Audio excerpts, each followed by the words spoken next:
තෙරුවන් සරණයි හැම දිනාටම.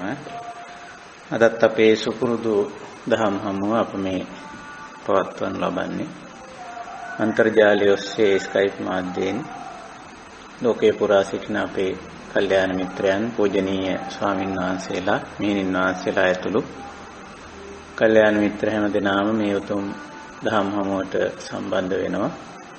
අදත් සුපුරුදු ආකාරයෙන් අපේ කල්යාණ මිත්‍ර පිරිස ඒ විදිහටම එකතු වී සිටිනවා. හැම දිනම අපි කල්යාණ මිත්‍රත්වයෙන් පිළිගන්නවා. අද 2021 වර්ෂයේ පෙබරවාරි මාසයේ 21 වෙනිදා ශ්‍රී ලංකා වේලාවෙන් උදෑසන 5:30ට අපි සාමාන්‍යයෙන් මොන ගෙහෙන්නේ. ඒ වගේම අද ඉරිදා දවසක්. එතකොට අපි අද දවසෙත් ඒ විදියට අපේ දහම් හමුව පවත්වාගෙන යන්න බලාපොරොත්තු වෙනවා. වෙනදා වගේම අපි අපේ දහම් හමුව ආරම්භ කරමු. මේ උතුම් ශ්‍රී සද්ධර්මය අවබෝධ කරගෙන ලෝක සත්වයා කෙරෙහි අප්‍රමාණ කරුණාවෙන් දේශනා කොට වදාළ තථාගත බුදු පියාණන් වහන්සේ සම්බුද්ධ ගෞරවයෙන් සීකරගෙන නමස්කාර පාඨයේ 3 වාරයක් කියලා සම්බුද්ධ වන්දනාවෙන් දහම් හමුව ආරම්භ කරමු. නමෝ තස්ස භගවතෝ අරහතෝ සම්මා සම්බුද්දස්ස.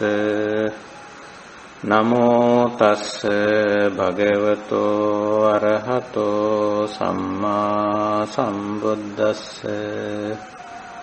නමෝ තස්ස භගවතෝ අරහතෝ සම්මා සම්බුද්දස්ස.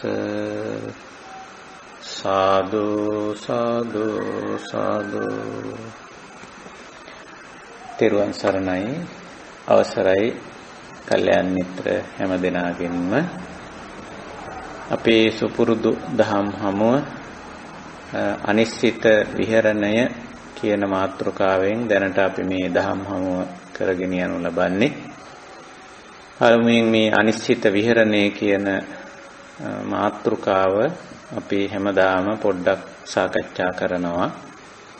මහා සතිපට්ඨාන දේශනාවේ හැම කමඨහනක්ම අවසානයේ අනිශ්චිතෝච විහෙරති නච කිංචි ලෝකේ උපාදීයති යනුවෙන් මේ කමඨහන නැත්තම් මේ කුසලතාවය, ඒ කමඨහන් මගින් වර්ධනය වන්නා වූ කුසලතාවය සඳහන් කරලා තිබෙනවා.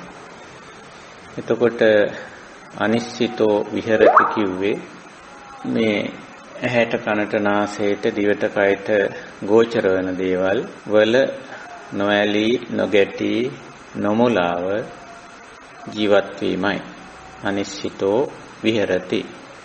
විහෙරති කිව්වේ ජීවත් වීම. අනිශ්චිතෝ කියන්නේ නිශ්චිත නොවි. ඒ කියන්නේ නොඇලී නොගැටී නොමුලාව. ඒකම සඳහන් වෙනවා නච කිංචි ලෝකේ උපාදීයති කියලා. ලෝකේ කිව්වේ ඒ කාරණේමයි. ලෝක කිව්වම බුදුදහමේ අදහස් කරන්නේ ඇස කන නාසය දිවකය මනස කියන මේ පසින්දුරන් සහ මනසත්, ඒ වගේම පසින්දුරන්ට සහ මනසට ගෝචර වන රූප ශබ්ද ගන්ධ රස ස්පර්ශ සහ මනසට ගෝචර වෙන ධර්මතා කියන මෙන්න මේ ඉන්ද්‍රිය සහ අරමුණු ප්‍රධාන වශයෙන් ලෝක කියලා ගණනය වෙන්නේ. ඒ වගේම ඒ ඉන්ද්‍රියයන්ට අරමුණු හමුවීම නිසා ඒවා හඳුනා ගැනීම, ඒවා විඳීම, ඒවා පිළිබඳ සිතීම නිසා ඒවාට නොඑක ආකාරයෙන් ප්‍රතිචාර දැක්වීම, ඒ ප්‍රතිචාර දැක්වීම නිසා ඇතිවෙන යම් යම් වාචසික කායික ක්‍රියාකාරකම්, මේ සියල්ලක්මත් අවසාන වශයෙන් ලෝක කියන වචනයට අන්තර්ගත වෙනවා. ඒකයි අන්තිමට ලෝකය කියන එක ඊටාම සංකීර්ණ තත්වයක් හැටියට සලකන්නේ. එතකොට මේ සංකීර්ණ ධර්මතාවයට, ලෝකයට ඇලෙන්නේ ගැටෙන්නේ මුලා වෙන්නේ නැතුව ජීවත් වීම කියන කාරණේ බුදුදහමේ උගන්වන්නේ. මේ ඇලීමෙන් ගැටීමෙන් මුලාවෙන් තමයි දුක කියන தત્ත්වේ පැන නගින. මේ ඇලීම, ගැටීම, මුලාවම කෙලෙස් හැටියට උගන්වනවා. ඇලීම ඇති තැන ක්ලේශයක් පවතින. හිත කෙලෙසිලා තියෙන. ගැටීම ඇති තැනත් හිත කෙලෙසිලා තියෙන. මුලා වීම, මෝහය ඇති තැනත් හිත කෙලෙසිලා තියෙන. ඒ කෙලෙසිච්ච සිතින් කරන කියන දේ නිතරම දුක පිණිස හේතු වෙනවා. බුදුරජාණන් වහන්සේගේ දේශනාව කවුරු කාටත් මතකයි. පදුට්ටේන මනසා.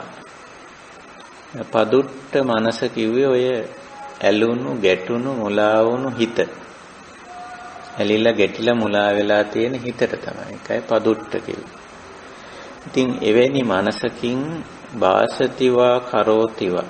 භාසති කියන්නේ අපි කරන ප්‍රකාශන. කරෝති කියන්නේ කය මෙහෙवला කරන කායික ක්‍රියාකාරකම්. භාසතිවා කරෝතිවා. දැන් පදුට්ට අපිරිසිදු සිතින්, කෙලෙස් සහිත සිතින්, රාගය, ද්වේෂය, මෝහය සහිත සිතින් කරන කියන දේ. තතෝනං දුක්ඛමන් වේති. දුක අනුව යන නැත්නම් දුක පමුණවන, දුක දුක්ඛෝදයන්, දුක්ඛ විපාකං, දුක උදා කරන, දුක් විපාක ඇති කරන ස්වභාවයක්, එවැනි තත්වයක් ඇති කරනවා. ඉතින් ඒකයි බුදුදහමේ මේ අනිශ්චිත විහරණයක් උගන්වන. ඇලෙන්නේ, ගැටෙන්නේ, මුලා වෙන්නේ නැතුව ජීවත් වීමට බුදුදහම උගන්වනවා. ඉතින් අපි මේ වචනයෙන් කියන තරම්ම පහසු කාර්යයක් නොවේ. එක් පැත්තකින් ඇලීම, ගැටීම, මුලාව කියන්නේ කුමක්ද කියලා අපි තේරුම් ගන්න ඕන. ඊළඟට ඇයි ඇලෙන්නේ, ඇයි ගැටෙන්නේ, ඇයි මුලා වෙන්නේ කියන එක තේරුම් ගන්න ඕන. ඊළඟට කොහොමද නොඇලී ඉන්නේ, කොහොමද නොගැටී ඉන්නේ, කොහොමද මුලා නොවි ඉන්නේ, ජීවත් වෙන්නේ කියන කාරණේ පුරුදු පුහුණු වෙනවා. නොඇලී ඉන්න ආකාරය, නොගැටී ඉන්න ආකාරය, නොමුලා ඉන්න ආකාරය පුරුදු පුහුණු වෙනවා. ඒක භාවයේ තබ්බ ධර්මයක්. භාවයේ තබ්බ ධම්ම කියන්නේ බුදුදහමේ පුරුදු පුහුණු කළ ගත යුතු කුසලතාවක්. පුරුදු පුහුණු විය යුතුයි කියන එකයි භාවයේ තබ්බ ධම්මයක් කියන්නේ. ඉතින් මේ අනිශ්චිත විහරණයත් භාවයේ තබ්බ ධම්මයක්. භාවනා කළ යුතු දෙයක්. භාවනා කරනවා කියන්නේ පුරුදු වෙනවා, පුහුණු වෙනවා කියන එකයි. ඉතින් ඒ අනුව අපි මේ අනිශ්චිත විහරණය නැත්නම් ලෝකයේ තවත් විදිහකින් කිව්වොත් ඇස කන නාසය දිව කය මන ඊවට ගෝචර වෙන දේවල්, එයින් ඇති කරන සංඥා, වේදනා, චේතනා, ඊට අනුව කෙරෙන කර්ම, මේ සියල්ලෙම නොඇලී, නොගැටී, නොමුලාව ජීවත් වෙන්න අපි පුරුදු පුහුණු විය යුතුයි. ඉතින් ඒ ප්‍රතිපදාව තමයි ඇත්තටම මජ්ක්‍ධිමා පටිපදා කියලා බුදු පියාණන් වහන්සේ දේශනා කළා තියෙන්නේ.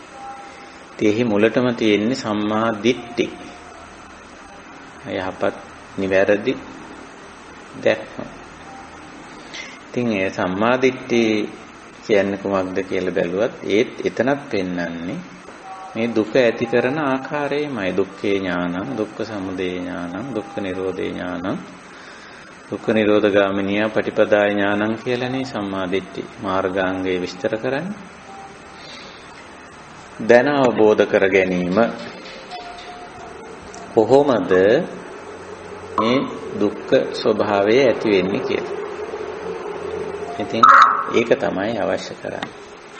ඉතින් ඔය විදිහට අපිට පුළුවන් වෙනවා යම් ආකාරයකට මේ ඇලෙන ගැටෙන මුලා වෙන ස්වභාවය හසුරුවා ගන්න, මෙහෙවා ගන්න, පාලනය කරගන්න දැක්ම තුළ, නිවැරදි දැක්ම තුළ.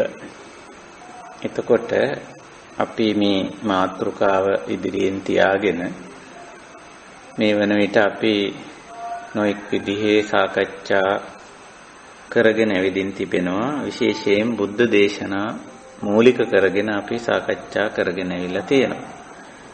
ඒ කියන්නේ සූත්‍ර දේශනා. අපි විවිධ සූත්‍ර මේ අනිශ්චිත විහරණයට උපකාරී වන්නා වූ විවිධ සූත්‍ර අපි සාකච්ඡා කරලා තියෙනවා. ඉතින් මේ සූත්‍ර කියන්නේ බුද්ධ දේශනා. මේ හැම බුද්ධ දේශනාවකම කිසියම් කුසලතාවයක් අපිට ඉගැන්වෙනවා. එන්න මේ දේ මෙසේ කළ යුතුයි, මෙසේ කිරීමෙන් මේ කියන අනිශ්චිත විහරණය නැත්නම් නිවුණු සැනසුණු ජීවිතය, නොඇලී නොගැටි නොමුලාව ගත කරන ජීවිතය සකස් කරගන්න පුළුවන්, සකස් කර ගැනීමට ආධාර වෙනවා, උපකාර වෙනවා කියලා. ඉතින් එවැනි කුසලතා අප්‍රමාණ තියෙනවා. අපි ඒවට බෝධිපාක්ෂික ධර්ම කියලා පොදුවේ කියනවා. බෝධිපාක්ෂික ධර්ම කිව්වම ඉතින් හුඟ දෙනකොට මතක් වෙන්නේ ඔය 37 ලයිස්තුව. ඉතින් ඒක එහෙම තමයි 37ක් හැටියට බොහෝ තැන්වල බෝධිපාක්ෂික ධර්ම සඳහන් වෙනවා. නිවනට උපකාරී වෙන ධර්ම. නමුත් තවත් බොහෝ ධර්මතා අපිට දැක ගන්න පුළුවන්. බෝධිපාක්ෂික ධර්ම හැටියට. උපකාරක ධර්ම. ඉතින් අපි මේ දිනවල ඒ වගේ මාතෘකාවක් සාකච්ඡාවට ගත්ත මේ දුතංග කියන මාතෘකාව. එතකොට දුතංග ගැන අපි සාකච්ඡා කීපයක්ම පැවැත්වුවා.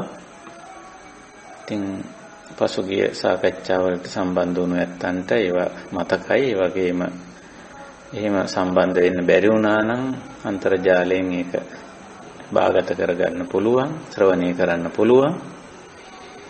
එතකොට දුත අංග, දුත කිව්වම අපි කතා කළා කලින් සාකච්ඡාවේදී යම් දුෂ්කර මට්ටමින් පවත්වාගෙන යනු ලබන ඵලදායී ප්‍රතිපත්ති, ඵලදායී චර්යා රටාව.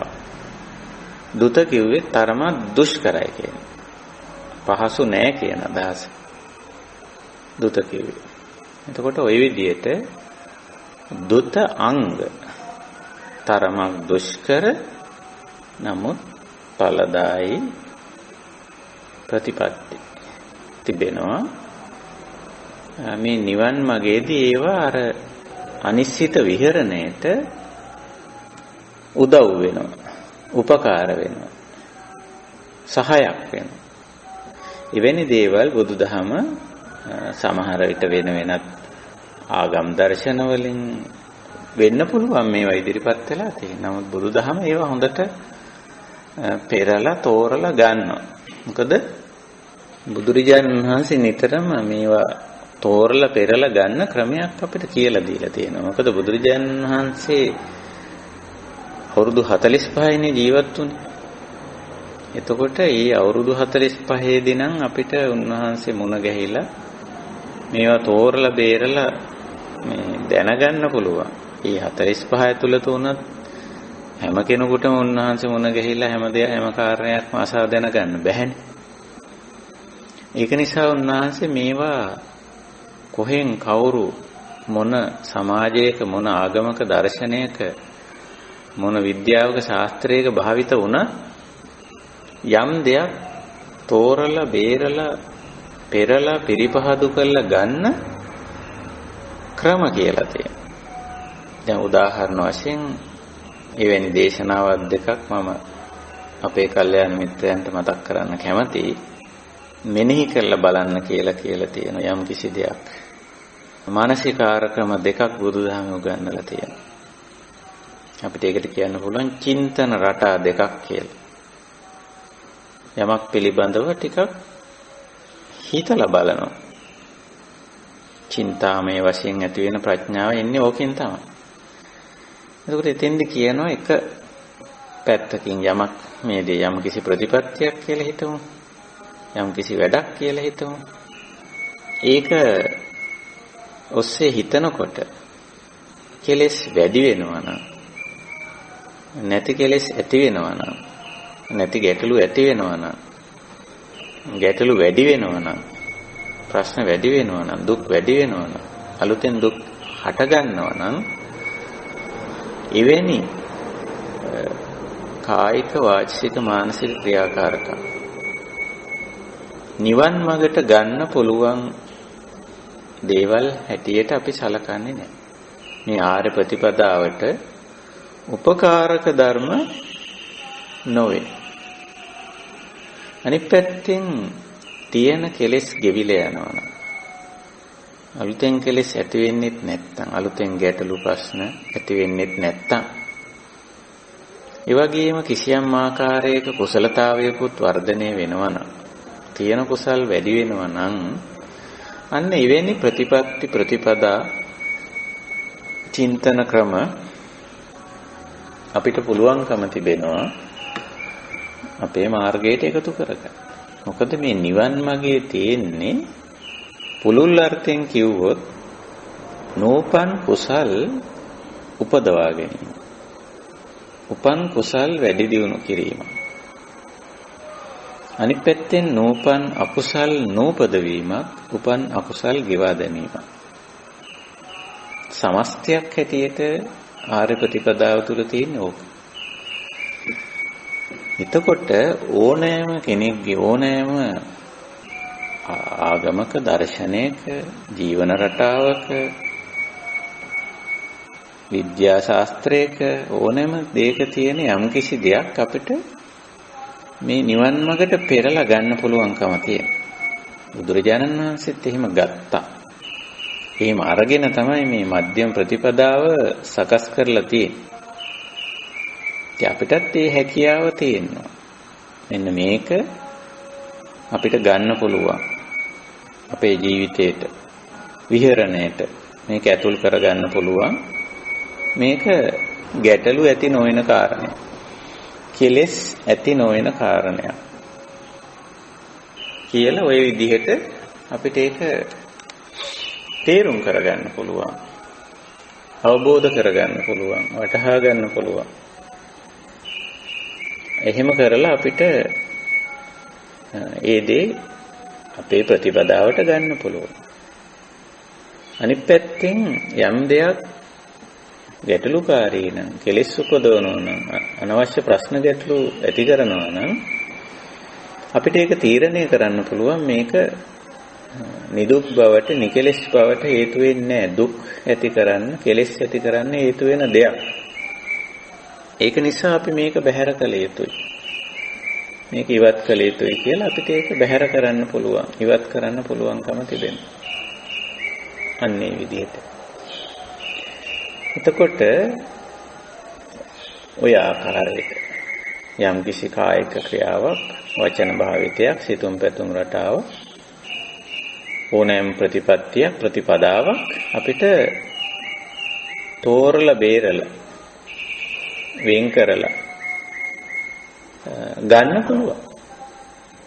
සම්මා දිට්ඨි මාර්ගාංගයෙන් ප්‍රධාන වශයෙන් ඒක ඇතුළත් වෙනවා. දැන් සම්මා දිට්ඨිය කියන්නේ දුක පිළිබඳ කාරණේනේ. එතකොට යමක් දුකට හේතු වෙනවද? ඒ දුකට හේතු වෙන කාරණේ අපිට බැහැර කරන්න පුළුවන්.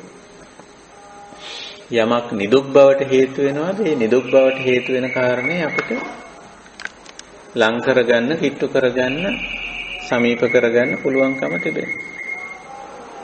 අන්නේ විදිහට අපිට මේ ධර්ම මාර්ගයේ යද්දී නිවනට අදාළ වෙන්නේ මොනවද, අදාළ නොවන්නේ මොනවද කියන එක තෝරා බේරා ගැනීමේ හැකියාව තියෙනවා. තවත් තැනක බුදුරජාණන් වහන්සේ මානසිකාර ක්‍රම එකක් තමයි මෙනෙහි කරලා බලනකොට, ටිකක් හිතලා බලනකොට කෙලෙස් වැඩි වෙනවා නම්, දුක් වැඩි වෙනවා නම් ඒක අතහැරලා දාන්න පුළුවන් අපිට. තවත් තැනක බුදුරජාණන් වහන්සේ දේශනා කරන අම්බලට්ටික රාහුල වාද වගේ සූත්‍රවල යම් කිසි කායික ක්‍රියාවක්, වචන භාවිතයක්, හිතුම් පැතුම් රටාවක්, කායකම, වචීකම, මනෝකම තමන්ට, අනුන්ට, තමන් අනුන් ඇතුළු සමස්ත ජීව පද්ධතියට අහිත පිණිස පවතිනවනම් ඒක අකුසලයක්. ඒක අතහැරලා දානවා. කරන්න කලින් හිතලා බලලා කලින්ම අතහරින්නත් පුළුවන්. කරගෙන යද්දි හිතලා බලලා ඒත් අතහරින්න පුළුවන්.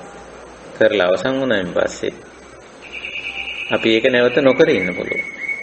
මේ විදිහට. අනිත් පැත්තෙන් කිසියම් කායික වාචික මානසික ක්‍රියාවක් හිත පිනිස Tamanට හිත පිනිස අනුන්ට හිත පිනිස Taman අනුන් ඇතුළු සමස්ත ජීව පද්ධතියටම පවතිනවා නම් හිත පිනිස පවතිනවා නම් ඒක කුසලය. එහෙමයි බුදුදහමේ කුසලයේ අර්ථකථනය වෙන්නේ. ඒක පුළුවන් කරන්න අනුගමනය කරන්න පුළුවන්. දිගින් දිගටම කරන්න පුළුවන්. නැවත නැවත කරන්න පුළුවන්. ඉතින් ওই විදිහට අපිට මේ කුසලය අකුසලය කල යුත්ත නොකල යුත්ත ගත යුත්ත හල යුත්ත තෝරා බේරා ගන්න පුළුවන්කම තිබෙනවා. එතකොට තමයි අපි ඇත්ත වශයෙන්ම ආර්ය බුද්ධ බෞද්ධ බෞද්ධ කියන වචනේ හරියට විවහාර වෙනවා අපේ සමාජය තුළ. ඉතින් බෞද්ධ කියන එකෙන් අදහස් කරන්නේ මේ බුද්ධිමත් භාවයෙන් කටයුතු කරනවායි කියන්නේ. බුද්ධිමත් භාවයෙන් කටයුතු කරනවා කියන්නේ මොකද්ද කියලා අහුවොත් ඉතින් අපිට කියන්න වෙන්නේ මේ කාරණා. ඒ කිව්වේ හරියට තෝරා බේරාගෙන හරි දේ, නිවැරදි දේ, සුදුසු දේ, යෝග්‍ය දේ, වැරදි දේ, අයෝග්‍ය දේ, නොසුදුසු දේ, බැහැර කළ යුතු දේ. මේ දෙපැත්ත හරියට තෝරා බේරාගෙන ඒක අනුගමනය කරන්න පුළුවන්.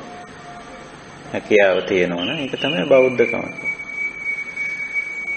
ගත යුතු දේ ගන්නත්, බැහැර කළ යුත්තේ බැහැර කරන්නත් හැකියාව තියෙනවා. ඉතින් ওই විදිහට අපි මේ ධර්ම මාර්ගයේ යද්දී අපිට ප්‍රතිපදාව තෝරා බේරා ගන්න අපිට ශක්තිය තියෙනවා. මොකද මේවා දේශනාවල සඳහන් වෙලා තිබුණට මේ කාරණා වශයෙන් දේශනාවල සඳහන් වෙලා තිබුණට ඒවා අපේ ජීවිතයේ තුලින් ජීවිත අත්දැකීම තුලින් සමාජ වටපිටාව තුල පවතින සමාජ ආර්ථික දේශපාලන පාරිසරික තත්ත්වයන් යටතේ මේවා තෝරා බේරා ගන්න පුළුවන් වෙනවා. සූත්‍රවල ධර්ම විවරණවල පොත්පත්වල යම් යම් කාරණා තියෙන්න පුළුවන්. නමුත් ඒවා නූතනයට ගලපලා ආද මේක කරන්න පුළුවන්ද බැරිද? ඒ හැකියාව තියෙන්න ඕන. ඒක නැත්තම් අපේ ධර්ම මාර්ගයේ ඉදිරියට යන්න අපිට හැකියාවක් ශක්තියක් නැතුව යන. ඒකයි. ඉතින් අපි මේ ප්‍රතිපදාව නැත්තම් මේ ආර්ය මාර්ගය පිළිබඳව කරන සාකච්ඡාවලදී අපි කතා කරන දැනට අපි කතා කරන මේ දුතංග වලට අදත් අපි අවධානය යොමු කරන්න බලාපොරොත්තු වෙනවා. අපි ඔබට මතකයි අපි මේ සඳහා මූලාශ්‍ර පරිශීලනය කිරීමක් කළා.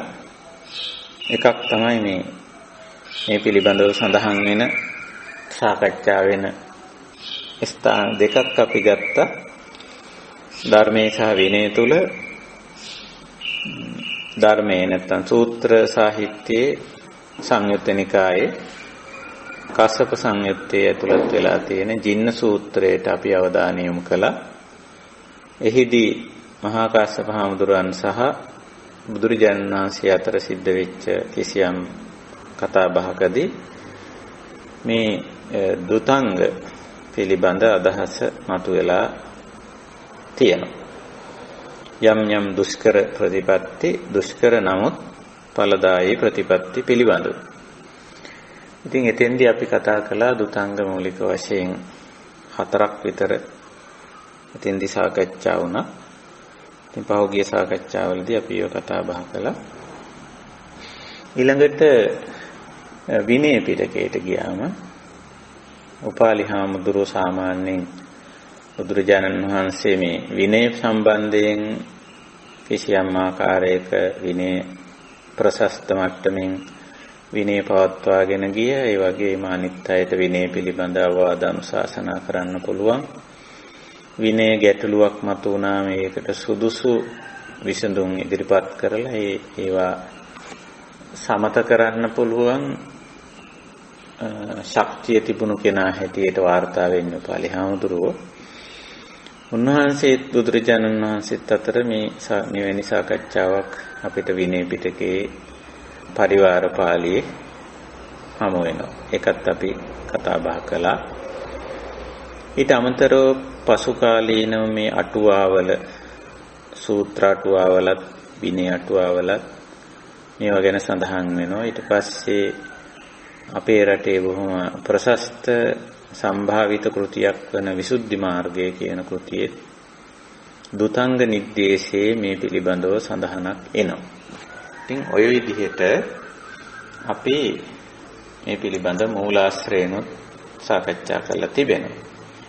ඉතින් ඒ අනුව අපි කලින් සාකච්ඡාවලදී මතක් කළා මේ දුතංග වශයෙන් මහා කාශ්‍යප හාමුදුරුවෝ අනුගමනය කරලා තියෙන්නේ. එහෙම නැත්නම් උන්වහන්සේ ප්‍රතිපදාවක් හැටියට ක්‍රියාත්මක කරලා තියෙන්නේ අපිට පේන විදිහට අත් වශයෙන්ම 4ක් පමණ තමයි. මේ 4 අපි කලින් සාකච්ඡාවලදී කතා කළා. ආරණ්‍යකාංගයයි, පිණ්ඩපාතිකාංගයයි, පංසකූලිකාංගයයි, තෙචීවරිකාංගයයි කියලා. එතකොට මේවා අපි කතා කළා මේ පැවිදි අයට විතරක් සුවිශේෂ, පැවිදි සම්ප්‍රදායට විතරක් විශේෂයෙන් අදාළ වෙන කාරණා නොවේ. මේවා කාටත් පොදු විශේෂයෙන් ජීවන පැවැත්මට අදාළ දේවල් පදනම් කරගෙන තමයි මේවා දහමේ සාකච්ඡා වෙන්නේ. ඉතින් ඒ අනුව අපි හැමෝටම පිළිපැවිදි ભેදයකින් තොරව මේවා පිළිබඳව තම තමන්ගේ ජීවන වටපිටාවන් තුළින් මේවා තේරුම් අරගන්න පුළුවන්. තරමක් දුෂ්කර නමුත් මේවා නිවන් මාර්ගට බොහෝ සෙයින් ආධාර වෙන යම් ප්‍රතිපදාවන් බව දැනටමත් වැටහෙන්නේ ඇති. ඒ වගේම මෙවැනි දුෂ්කර ප්‍රතිපදාවන් අනුගමනය කරන්නේ ඇයි කියන කාරණේ මහා කාශ්‍යප හාමුදුරන්ගෙන් විමසුවම බුදුරජාණන් වහන්සේ පැහැදිලි කරා කාරණා දෙකක්. එකක් තමයි ditta dhamma sukha vihara මේ ජීවිතේ පහසුවෙන් ගත කරන්න පුළුවන්. මේ පහසු විහරණය කියන එක බුදුදහමේ විශේෂයෙන් උගන්වන දෙයක්. සුඛ විහාර කියන්නේ පහසුවෙන් ජීවත් වීම කියන එක. දැන් පහසුවෙන් ජීවත් වීම කියලා කියන්නේ අපි කලිනුත් මතක් කළා සුඛෝභෝගී ජීවිතයක් ගත කිරීම නෙමෙයි. තමන්ගේ ජීවිතේ තමන්ට බරක් නැතුව සුභරෝ ලොකු බරක් නැතුව ජීවත් වෙනවා. ඒ විතරක් නෙමෙයි. තමන් සමග ජීවත් වෙන වටපිටාවේ ඉන්නවා සෙසු මිනිස්සු සතාසීපාව ආදී අයටත් කරදරයක් බාධාවක් හිරිහැරයක් නොවි ජීවත් වෙන. ඒ විතරක් නෙමෙයි. අපි ජීවත් වෙන පරිසරයට පවා බාධාවක් කරදරයක් නොවන ආකාරයට ජීවත් වීම. ඒක තමයි සුඛ විහාර කියන්නේ. ඒ අනුව මේ දුතංග ditta dhamma sukha විහාරයට මේ ජීවිතේ පහසුවෙන් ගත කරන්න හේතු වෙනවා. දෙවෙනි කාරණේ පච්චිමංච ජනතං අනුකම්පමානෝ.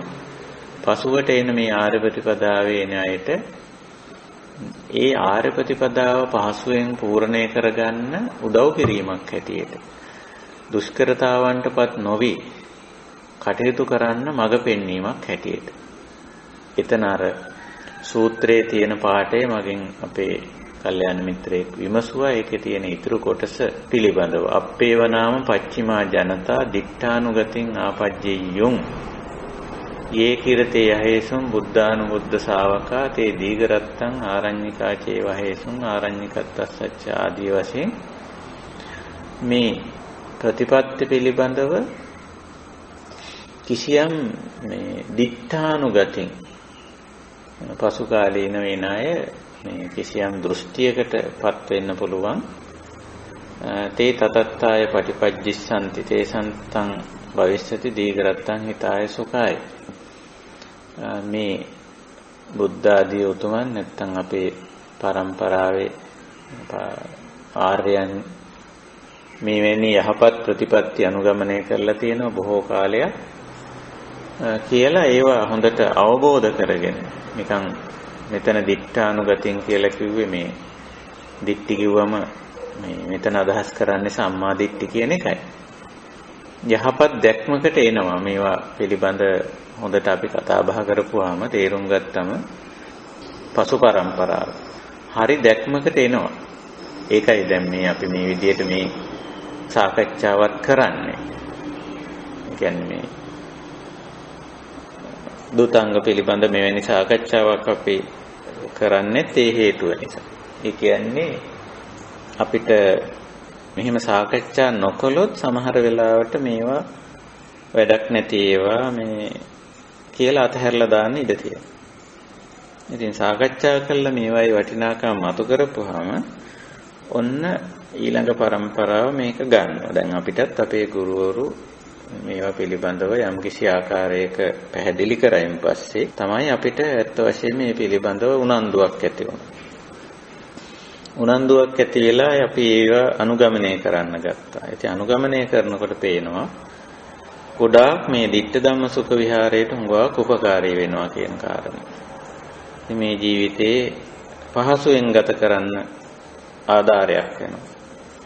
ඉතින් මේ පහසු ජීවිතය තුළ අපිට ගුණධම් බණධම් වඩා ගන්න හුඟක්ම මේ කාරණා උපකාරී වෙනවා.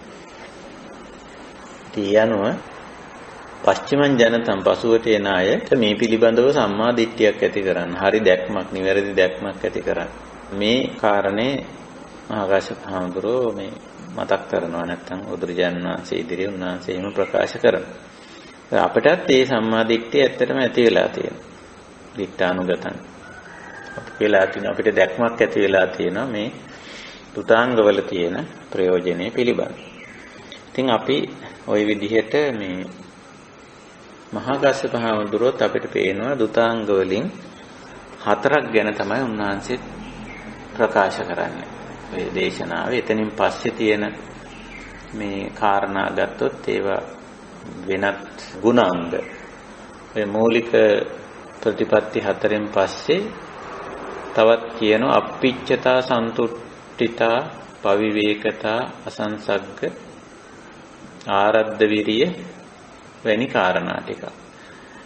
ඒවා ඇත්ත වශයෙන්ම දුතාංග නෙවෙයි. ඒවා වෙනත් ගුණ අපි තුල වර්ධනය කරගන්න ගුණාංග ටිකක්. අල්පේච්ඡතාවය කියන එක කවුරුත් දන්නවා. අප්පිච්ඡතා අපේක්ෂා අඩු බව. කියන්නේ බොහෝ දේවල් අපේක්ෂා කරන්නේ, ප්‍රාර්ථනා කරන්නේ, බොහෝ දේවල් බලාපොරොත්තු වෙන්නේ නැහැ. ඉතින් ඕවා විස්තර කරනකොට අර සිව්පසේ අලලාමයි හුඟක් අය විස්තර කරන්නේ. සිව්පසේ කියන්නේ ওই මූලික අවශ්‍යතා 4.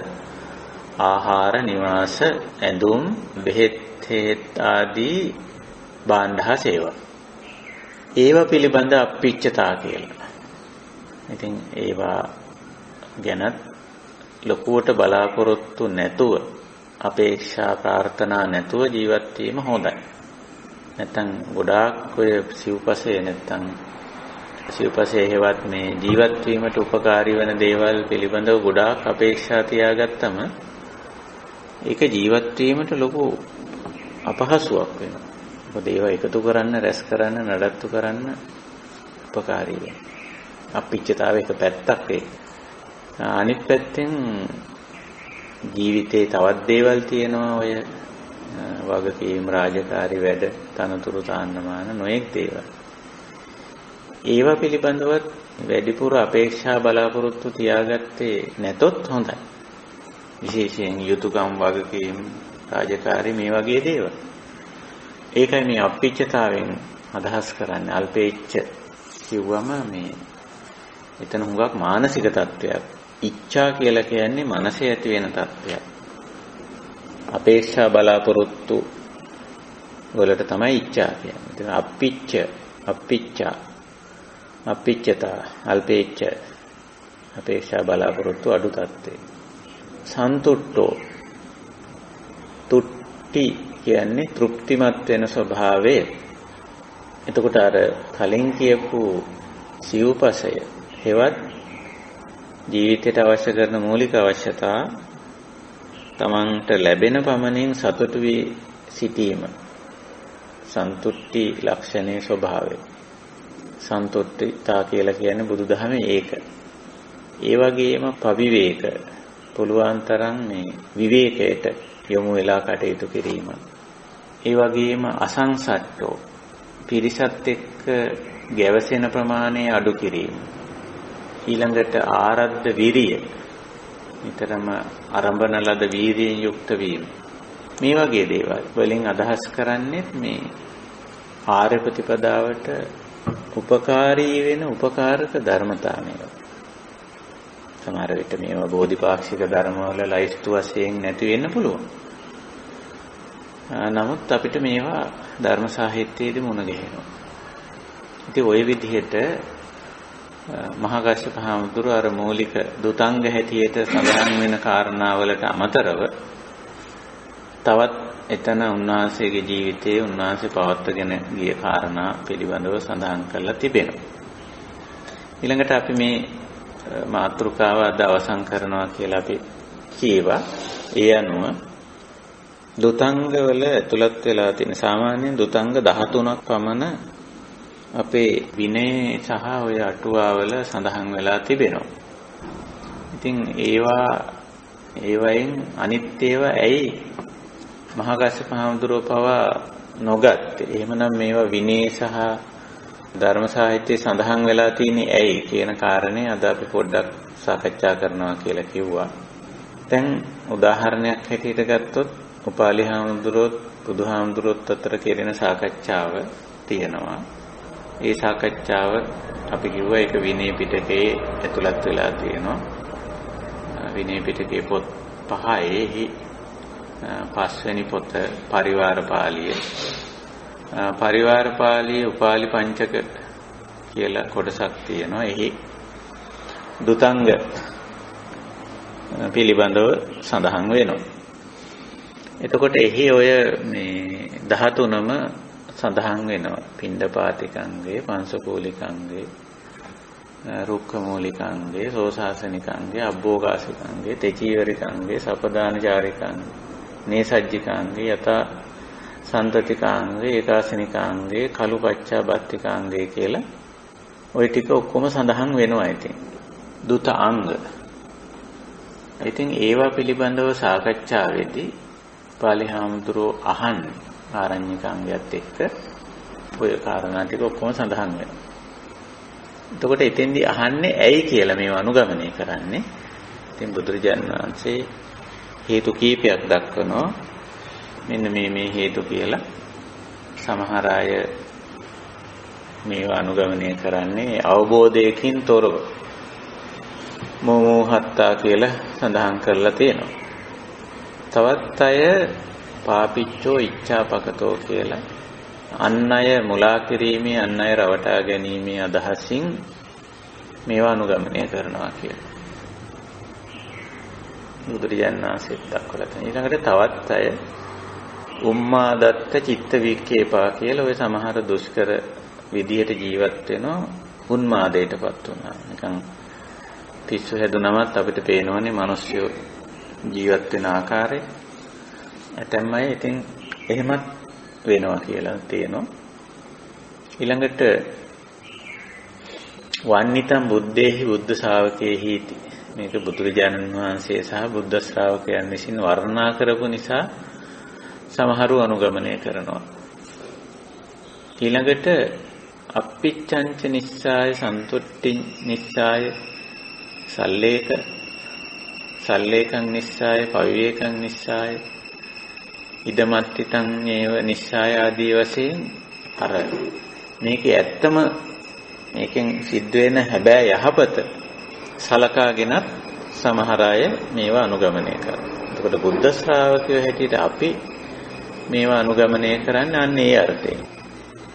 මේ මෝඩකමට නැත්තම් අනවබෝධයෙන් මේවා අනුගමනය කරනවත් නෙවෙයි, වංචනික අදහසකින් අනුගමනය කරනවත් නෙවෙයි, උන්මාදයටපත් වෙලා අනුගමනය කරනවත් නෙවෙයි.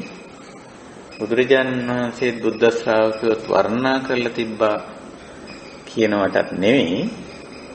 අල්පේච්ඡතාවයට, සන්තුෂ්ඨිතාවයට, සුභරතාවයට කෙලෙස් අඩු කරගන්නට විවේකයේ පිණිස හේතු වෙන නිසා මේ වයින් සිද්ධ වෙන අර්ථය ප්‍රයෝජනේ සලකලා තමයි අපි අනුගමනය කරන්නේ. එතකොට අපි ඒකයි තෝරලා බේරලා පෙරලා ගන්නෙ. ඉතින් ඔය සඳහන් වෙන ඒ කාලේ අනුගමනය කරපු දේවල් තමයි උතන උපාලි හාමුදුරුවෝ පෙන්වන්නේ. ආරණ්‍යකාංගයේ ඉඳලා. ඉතින් අපි ආරණ්‍යකාංගයත්, පිණ්ඩපාතිකාංගයත්, පංසකූලිකාංගයත්, තෙචීවරිකාංගයත් කියන ඒවා අපි කතා කළා. ඒවා මහා කාශ්‍යප හාමුදුරුවෝත් අනුගමනය කරලා තියෙනවා. වර්තමානයේත් අපිට ප්‍රායෝගිකව මේවා ක්‍රියාත්මක කරන්න පුළුවන්කම තිබෙනවා. අවබෝධ කරගත්තොත් ඉතිරි ඒවා පිළිබඳව මේ විනයේ සඳහන් වෙන ඒ වගේම විසුද්ධි මාර්ගයේ සඳහන් වෙන ඉතිරි ඒවා ගැනත් අපි පොඩි අවධානයක් යොමු කරන්න අද සාකච්ඡාවේදී බලාපොරොත්තු වෙනවා. හැබැයි ඒවා මේ අනුගමනය කරපු බවක් බුද්ධ ශ්‍රාවකයෝ ඒවා අනුගමනය කරපු බවක් වාර්තා වෙන්නේ නැහැ. මහා කාශ්‍යප හාමුදුරුවෝත් 4යි සඳහන් කරලා තියෙන්නේ. එතකොට නමුත් ඇයි ඒව සඳහන් ඒව අනුගමනය නොකළේ කියලාත් අපි මෙතෙන්දී හිතන්න වෙනවා. දැන් ඊළඟට අපි බලමු රුක්ඛ මූලිකාංගය කියන එක. එතකොට මේ ගහක් මුලකමයි ජීවත් වෙන්නේ. ඒ කියන්නේ සාමාන්‍ය මේ කුටි සේනාසන වගේ දේවල් භාවිතා කිරීමක් නොකර තමන්ගේ සේනාසනයේ බවට පත් කරගන්නේ ගස් මුලක්. දැන් මේ වගේ එකක් අපිට පේනවා ඒක ප්‍රායෝගික නෑ. එක්තරා දුෂ්කර වෘතයක් හැටියට පේනවා. ආවාස නිවාස, ගෙවල් දොරවල්, කුටි ආරාම පාවිච්චි කරන්නේ නැහැ. ගස් මුලක ජීවත්. ඒක ප්‍රායෝගිකව මිනිස්සුෙකුට කරන්න පුළුවන් දෙයක් නෙවෙයි. නමුත් පැරණි බුද්ධ පූර්ව යුගයේ බුදුරජාණන් වහන්සේ වැඩ සිටි කාලේ ඇතැම් ආගම්වල ඇතැම් ආගම් දර්ශනවල ওই අංගය අනුගමනය කරවූ බවට තොරතුරු තියෙනවා. ඒකයි ඔය රුක්ඛ මූලිකාංගයක් පිළිබඳව සඳහන් වෙන්නේ. එතකොට පේනවා ඒක ප්‍රායෝගිකව කරන්න බෑ මිනිස්සුෙකුට. ගහක් මුල ජීවිතය ගත කරන්න බෑ මුළු ජීවිතේ. ඒක නිසායි බෞද්ධ සම්ප්‍රදාය මේක අනුගමනය කරවූ බවක් පේන්නේ නැහැ කවුරුත්. ඊළඟට සෝසාසනිකාංගය කියලා කියන්නේ සුසාන කියලා කියන්නේ සාමාන්‍යයෙන් මේ මිනිස්සු මැරුණම මිනිස්සු මැරුණම ගිහිල්ලා දාන තැන. කනත්ත කියලා අපි කියන්නේ සුසාන භූමිය කියලා කියන්නේ. එහෙම තැන්. සමහර අය ජීවත් වීම සඳහා එහෙම තැන් තෝරාගෙන තියෙනවා. විශේෂයෙන් ඔය ශ්‍රමණ සම්ප්‍රදායේ අය. නමුත් ඒකත් අපි දන්නවා සුසානයක ජීවත් වීම ප්‍රායෝගිකව කරන්න පුළුවන් කමක් නැහැ. විවිධ හේතු නිසා. වර්තමානයේ නම් කෙසේවත් ඒ කාර්යය කරන්න බෑ. වර්තමානයේ සෝම් බිම් කියන ඒවා. එහෙම කාටවත් ජීවත් වෙන්න ඉඩ අවකාශ ලැබෙන්නේ නැහැ. ඒ වගේ තැන්වල. ඒක නිසා එහෙම හැකියාවක් නැහැ. ඒක අතීතයේ යම් පැවිදි පිරිසක් ඒක ආගමික පිරිසක් ඒක අනුගමනය කරාට වර්තමානයේ ප්‍රායෝගික නෑ ඒ දේ. ඒක සුසානයක ජීවත් වීම මුළු ජීවිතේ හෝ ටික කාලයක් හෝ ප්‍රායෝගිකව කරන්න පුළුවන් දෙයක් නෙමෙයි. ඊළඟට අබ්බෝකාශ කියන්නේ විවෘත තැනක් කියන එකයි. ඒ කියන්නේ කුටියකුත් නෙමෙයි ගහක් මුලක් එහෙම තැනකුත් නෙමෙයි විවෘත තැනකම ඉන්නවා කියන එක. එතකොට අවුවැසි සුළං ආදී හැම දෙයකටම විවෘත වෙනවා. එහෙම තැනක ඉන්නකොට. ඒකෙත් යම්කිසි ගැටලුවක් තියෙනවා ප්‍රායෝගිකව ක්‍රියාත්මක කරන්න බැරි ගැටලුවක් තියෙනවා. ඒ වගේ අබ්බෝකාශිකාංගය. ඊළඟට තවත් තියෙනවා මේ නේසජ්ජිකාංගය. වැතිරෙන්නේ නැතුව ජීවත් වෙනවා කියන එක. ඒ කියන්නේ අපි සාමාන්‍යයෙන් ඉරියව් 4ක් පවත්වනවා. ඉරියව් 4න් එකක් තමයි මේ වැතිරි ඉන්න ඉරියව්. ඉතින් සයනය කරනවා කියලා අපි ඒකට කියන්නේ. ඒක නොකර ඉඳීම. ඒතර ඉරියව් 3ක් විතරක් පවත්වන ලක්ෂණය. ඉතින් ඒකත් සාමාන්‍යයෙන් එක පැත්තකින් මිනිස්සුෙකුට කරන්නත් තමයි අනිත් එක ඒක සෞඛ්‍යයටත් හානි කරයි. ජීවිත පැවැත්මටත් හානි කරයි. අර කලින් කියපු ඒවායිත් ඒ ලක්ෂණේ තියෙනවා. ඒ ස්වභාවයේ තියෙනවා. ඊළඟට තවත් සඳහන් වෙනවා මේ ඒකාසනික කියලා. ආසන කිව්වම සාමාන්‍යයෙන් අපි පාවිච්චි කරන මේ පුටු බංකු ආදී දේවල් වලට ආසන කියනවා. නමුත් සාමාන්‍යයෙන් ආසන කියන එකෙන් අදහස් කරන්නේ වාඩි වෙන ඉරියව්. එහෙම නැත්නම් කය පවත්වා ගන්න යන්නා වූ ඉරියව්. ඒක ආසනය. ඒක ආසනය කියලා කියන්නේ ඒකයි. එකම විදිහකටයි ඉඳගන්නේ. නැත්නම් එකම විදිහකටයි වාඩි වෙන්නේ. ශරීරය තියාගන්නේ එකම විදිහකට. ඉතින් ඒකත් හැමතැනම එකම විදිහට දැන් Taman එකම විදිහකට ඉඳ ගන්න පුරුදු වෙලා තිබුණත් හැමතැනදී මේක කරන්න බැහැනේ. අපිට යම් පොදු තැනකට ගියොත් එහෙම යම් ස්ථානයකට ගියොත් ඉතින් එතන අනිත් අය වාඩි වෙලා ඉන්න ඉරියව්වට වාඩි වෙන්න ඕන. සභාවකට ගියොත්, පිරිසක් ඉන්න තැනකට ගියොත් ඊළඟට යම් තැනකට ගියාම ආසනයක් දුන්නොත් ඒ ආසනයේ විදියට ඉඳ ගන්න ඕන. දැන් බුදුරජාණන් වහන්සේ එහෙමනේ. ආසනයක් අපිට හුරු වෙලා තියෙන්න පුළුවන්. ආසනය කියන්නේ වාඩි වෙලා ඉන්න ක්‍රමය. Tamanට පහසු ඉරියව්වක් හුරු පුරුදු කරගෙන තියෙන්න පුළුවන්. නමුත් ඒක හැම විට හැම තැනදීම අනුගමනය කරන්න බෑ. මේ වයින් අපි තේරුම් ගන්න ඕන එක දෙයක් තියෙනවා. අපේ සමහර පුරුදු තියෙනවා.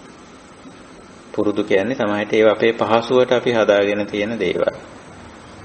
ඔය ඒකාසන කියන එකේ ටිකක් ගැඹුරින් කල්පනා කරලා බැලුවොත් අපේ පෞද්ගලික පුරුදුකම් තියෙනවා. ඒ පුරුද්ද අපි ඇති කරගෙන තියෙන්නේ අපේ පහසුවට. හැබැයි අපේ පහසුවට අපි පුරුදු වෙලා තියෙන දේ හැමතැනම කරන්න බෑ. හැමතැනම කරන්න ගියොත් එහෙම එතන ගැටලුවක් ඇති වෙනවා. දැන් මම දන්න එක මේ සිද්ධියක් මේ වැඩි දවසක් නෙමෙයි පහුගිය දවසක සිද්ධ වුණා. අපි යම්කිසි භික්ෂුන් වහන්සේලාගේ වැඩමුළුවකට ගියාම ඉතින් අපි 100ක් විතර හිටියා. එතකොට අපි දානශාලාවේ ඉඳගත්තාම එක ස්වාමීන් වහන්සේ නම හැමෝම මේ දානශාලාවේ ඉඳගන්න තියෙන්නේ කකුල් පහලට දාලා. එක නමක් කකුල් දෙක උඩට තියාගෙන ඉඳගත්තා. එතකොට ඉතින් ඒක එතන පිළිවෙල කඩ කිරීම. අර මම ඇහුවා මාළඟ හිටියේ ඇයි කකුල් දෙක උඩට ගත්තේ? උඩට රන් ඉඳගත්තේ. නෑ මගේ ක්‍රමය කියලා කිව්වා. මම කිව්වා අනිත් ඇත්තෝ ඉඳගෙන ඉන්න පිළිවෙල බලන්න. සියලුම දෙනා කකුල් පහලට දාලා ඉඳගෙන තියෙන්නේ. මෙතෙන්ට ගැළපෙනවද මේ? නෑ ඒක මගේ ක්‍රමය, මම පුරුදු වෙලා තියෙන ක්‍රමය. ඒක නිසා මම එහෙම තමයි ඉඳගන්නේ. ඉතින් අර තමන්ගේ ක්‍රමේ, තමන් පුරුදු පුහුණු වෙලා තියෙන ක්‍රමේ කියලා ඒකට කියන්න පුළුවන්. නමුත් සමහර තැනකට ගියා මේක ගැළපෙන්නේ නැහැ. ඉතින් එහෙම බෑ. බුදුරජාණන් වහන්සේ සාමාන්‍යයෙන් මේ සමාජගත ජීවිතයක් ගත කරනකොට තමන්ගේ පෞද්ගලික පුරුදුකම්, තමන්ගේ පෞද්ගලික පහසුව සඳහා ඇති කරගත්ත ඇතැම් චර්යාවන් తాවකාලිකව ඒවා පැත්තකින් තියන්න වෙනවා. සංඝගතේ සංඝේ විහරන්තේ කියලා බුදුහාමුදුරෝ දේශනා කළා තියෙනවා. සංඝයා මැද නැත්නම් පිරිස මැද ඉන්නකොට ඒවයි යම්කිසි සංශෝධනයක්, යම්කිසි වෙනසක් ඇති කරගන්න වෙනවා. ඉතින් අන්නේ වගේ ඒකාසනිකාංගයෙන් පෙන්වන්නේ එකම විදිහකට හුරු වුණාම පුද්ගලයේ හැමතැනම තමන්ගේ පුරුද්දට, තමන් රුචි ආකාරයට වැඩ කරන්න ගියාම ඉතින් ගැටුම් ඇති වෙනවා. ප්‍රශ්න ඇති වෙනවා. අනිත් එක තව එකක් තමයි ඒ තමන් කැමතිම දේ හැමතැනින්ම අපේක්ෂා කරන්න පටන් ගන්නවා. මම කැමති මේ විදිහට, මම යම් තැනක ඉන්නවා නම් මේ විදිහට තියෙන්න ඕන. මේ ආකාරයෙන් තියෙන්න ඕන. මෙහෙම තියෙන්න ඕන කියලා. ඔය ඒකාසනිකාංගයේ තියෙන දෝෂේ ඒක. හොඳට කල්පනා කරලා බලන්න මේ දෝෂේ සමහර විට දන්නේම නැතුව අපේ ජීවිතවලත් තියෙන්න පුළුවන්. එක දෙයකට හුරු වෙලා තියෙන. සමහර වෙලාවට ආහාර පාන රටාවල ওই ලක්ෂණේ තියෙනවා. ඇඳුම් වල ওই ලක්ෂණේ තියෙනවා. භාණ්ඩ ද්‍රව්‍ය යම් යම් සේවා පරිහරණය කරද්දී එකම දෙයකට හුරු වෙලා එකම දෙයක් ඒකමයි වෙන දේවල් බෑ. අන්න අර ඒකාසනික ලක්ෂණය නැත්තම් ඒ එකම දෙයකට හුරු පුරුදු වී ඒක හොඳ වෙන්න පුළුවන්. හොඳ වෙන්න පුළුවන්. නමුත් හැමතැනදීම ඒක අපේක්ෂා කරන්න බෑ. හැමතැනදීම ඒකම බලාපොරොත්තු වෙන්න බෑ. තැන වෙනස් වෙනවා. පුද්ගලයෝ වෙනස් වෙනවා. වටපිටාව වෙනස් වෙනවා. අනිච්චං කිව්වේ ඒකනේ. ඒ වෙනස් වෙනකොට Taman එකම දෙයකට හුරු වෙලා ඒ හැමතැනදීම ඒ දේම කරන්න, ඒ විදිහටම ඉන්න, ඒ විදිහටම හැසිරෙන්න පටන් ගත්තොත් අන්න එතන අර සමාජීය වශයෙන් අර්බුදයක් ඇති වෙනවා. ඒ පුද්ගලයාට. ඉතින් ඒකයි මේ ඒකාසනික අංගය. එකම චර්යාවකට හුරු වෙලා ඒ චර්යාවට අනුව හැමතැනම ජීවත් වෙන්න පුරුදු වීම ප්‍රායෝගිකව කරන්න බෑ. ගැටලුවක් ඒක. ඒ නිසා මේ ඒකාසනිකාංගය බැහැර කරනවා. ඒ දුතාංග හැටියට සමහර වෙලාවට ශ්‍රමණවරු අනුගමනය කරලා තිබ්බට එහෙම බෑ. ඒ තැනට අනුව අනුගත වීමක්, අනුහුරු වීමක් අපේ ජීවිතේ තියෙනවා. ඉතින් ඕකම බැරි වුණාම එතන අනවශ්‍ය ගැටලුවක් පැනනගනවා. ওই වගේ තියෙන ඕවයි ප්‍රායෝගිකව ක්‍රියාත්මක කරන්න බැරි ඇතැම් දේවල් තියෙනවා. ඊළඟට සපදාන චාරිකා කියලා අංගයක් තියෙනවා. ඒක තියෙන්නේ මේ ආහාර සොයාගෙන යනකොට භික්ෂූන් සාමාන්‍යයෙන් කියලා තියෙන්නේ පිළිවෙලින් ගෙවල් වලට යන්න ඕන කියලා. එක ගෙයක් අත්හැරලා අනිත් ගෙදරට එහෙම යන සිරිතක් නැහැ. මොකද ඒක සුදුසු නැහැ. ආහාර පාන සම්පාදනය කළා ඇතත් නැතත් ඒ හැම ගෙදරකටම යන අනුපිළිවෙල. මොකද එහෙම කරලා තියෙන්නේ ඔය ආහාර පාන හොඳට සකස් වෙන ගෙවල් වලටම සමහර වෙලාවට අලජ්ජී භික්ෂූන් එහෙම පින්ඩපාතේ යන්න පුරුදු වෙලා තියෙනවා. එතකොට අර කටුක ආහාර පාන සකස් කරන ඉවස් තියෙන දුප්පත් අය දුප්පත් ජීවිත ගත කරන අයගේ ගෙවල් වල සකස් වෙන ආහාර පාන මිහිරි නෑ. ඉතින් ඇතැම් අලජ්ජී භික්ෂූන් ඒ වගේ දේවල් කරලා තියෙනවා. අර හොඳ මේක හොයාගෙන ගිහිල්ලා එතනින් ඉල්ලගෙන ආහාර අරගෙන ජීවත්. ඒක ගැළපෙන්නේ. ඒක නිසා පින්ඩපාත යද්දී සපදානේ ගෙවල් තියෙන අනුපිළිවෙලට යන්න ඕන. පාරක යනවා නම් ඒක ගියක්වත් මග හරින්න බෑ. මග හරින්න නැතුව යන්න. ඒක සපදාන චාරිකා අංගය කියලා සඳහන් වෙනවා. එතකොට දැන් ඒක එක පැත්තකින් හොඳයි කියලා අපිට පෙන්නලා තියෙනවනේ. ඒක අපේ විනේත් අරගෙන තියෙනවා. විනේට ගත්ත කාරණාව. අනිත් පැත්තෙන් ඕක සම්පූර්ණ මෙසේම ක්‍රියාත්මක කරන්න බැරි අවස්ථා තියෙනවා. සමහර විට අපි හිතමු එක ගෙදරකට ගියා, ඊළඟ ගෙදරට යද්දී ඊළඟ ගෙදර ගේට්ටුව වහලා කියලා. එතකොට අපිට යන්න බෑනේ, තට්ටු කරන්න බෑනේ. එහෙම කරන්න පුළුවන් කමක් නැහැ. එහෙම නැත්නම් අපි හිතමු ඊළඟ ගෙදර රෝගීන් ඉන්න තැනක් කියලා. දැන් වර්තමානයේ නම් මේ කොරෝනා රෝගීන් ඉන්නවා. නිරෝධායනය වෙන නිවසක් කියලා හිතමු. ඒ ගෙදරට යන්න බෑ සෞඛ්‍ය හේතුවක් නිසා. එහෙම තියෙනවා. ඊළඟට සපා ගන්න සතෙක් බල්ලෙක් වගේ සතෙක් ඉන්න ගෙදරක් කියලා හිතමු. ඒ සතා ගැවසෙනවා නම් ඒ යන්නත් බෑනේ. ඒ වගේ හේතු තියෙන සාධාරණ හේතු තියෙන. ඉතින් ඒ සාධාරණ හේතු නොසලකා මේ හැම ගෙදරටම යන්න ඕනයි කියන මට්ටමට ගියොත් එහෙම ඒක අනවශ්‍ය ගැටලුවක් නේ. ඒක නිසා මේ දුතංගය අපි බොහොම තෝරලා බේරලා ගන්න. බුදුදහම ඒකයි. ඉතින් බුදුදහම ඒක නිසා ඒ වගේ එකක් ගන්නෙ නෑ. සපදාන චාරිකාව අපේ භික්ෂු විනය ඇතුලේ පෙන්නලා දීලා තියෙනවා. හැබැයි අර වගේ ඒ සපදාන චාරිකාව කරන්න බැරි අවස්ථාවක් තියෙනවා. විවිධ හේතු තියෙනවා. එතකොට ඒක අත්හරිනවා. ඒක කරන්න බෑ. ඔය විදිහට මේ ශ්‍රමණවරුන්ගේ තිබිච්ච ඇතැම් දුත අංග දුෂ්කර ප්‍රතිපත්ති උගාවක් තිබිලා තියෙනවා. තවත් ඔය සඳහන් වෙලා තියෙන සමහර අය පාත්‍රයක් පාවිච්චි කරේ නැතුව කවුරු හරි ආහාර ටිකක් දෙන එක අත් දෙකට ගන්න. ඉතින් ඒක නිසා මේ පත්ත පින්ඩිකාංගය කියලත් නැත්නම් භාජනයකට ආහාර ගත යුතුයි කියලා බුදුරජාණන් වහන්සේ දේශනා කරා. ඊළඟට ඒක දුතංගයකට හදාගෙන එකම භාජනයක් පාවිච්චි කිරීම තියෙන කාරණේට සමහර අය ගිහිල්ලා තියෙනවා. එකම භාජනය පාවිච්චි කරන. ඉතින් එකම භාජනයක් පාවිච්චි කරනවා නම් යන හැමතැනම මේක අරන් යන්න වෙනවා. එතකොට පසු කාලීනව දැන් යන හැමතැනම මේක ගෙනියන්න පුළුවන්ද කියන කාරණේ. භාජනයක ආහාර ගන්න එක ශිෂ්ට සම්පන්න ක්‍රමයක්. නමුත් Taman එකම භාජනයක් තියාගෙන ඒකෙමයි ආහාර ගන්නෙ වෙන එකක ගන්නෙ නෑ කියලා තැනට ගියොත් අන්තයකට වැටෙනවා. අර දැන් යහපත් ගුණාංගයක් සමහර අය අන්තයට දාගන්න. එතකොට දැන් එකම භාජනයේ මම මේ කෝප්ප විතරයි මම පාවිච්චි කරන්නේ. මේ පිඟාන විතරයි මම පාවිච්චි කරන්නේ.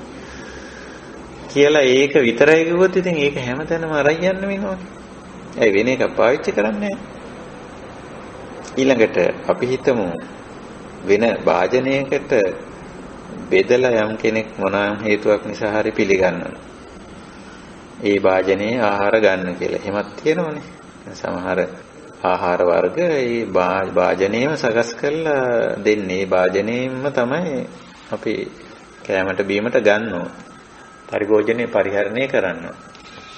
ඒකට ඒ භාජනයේ නැතුව තමන්ගේ භාජනයට ගන්න ගියොත් එහෙම ඒක ප්‍රායෝගිකව කරන්න බෑනේ.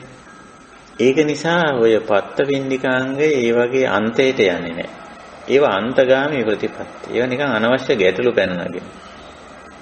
භාජන ගොඩක් පාවිච්චි නොකර භාජන අඩු කර ගැනීම අපි කතා කරා කලින්. ඒ වගේම භාජනයකින් තොරව ආහාර ගන්න එක සතුන් වගේ. දැන් සතුන් එහෙමනේ. භාජනයක දාගෙන කන්නේ නැහනේ. එහෙම ආහාර ගැනීමේ රටාවෙනුත් අයින් වෙන්න ඕනේ. එතකොට බලන්න මේ බුදුදහමේ මේවා තෝරලා බේරලා ගන්න විදිය. ඔය වගේ දේවල් තිබුණා. ඉතින් ප්‍රායෝගිකව ක්‍රියාත්මක කරන්න බැරි කුසලයක් නොවැඩෙන දේවල් අපි බැහැර කරලා තියෙනවා බුදුදහම.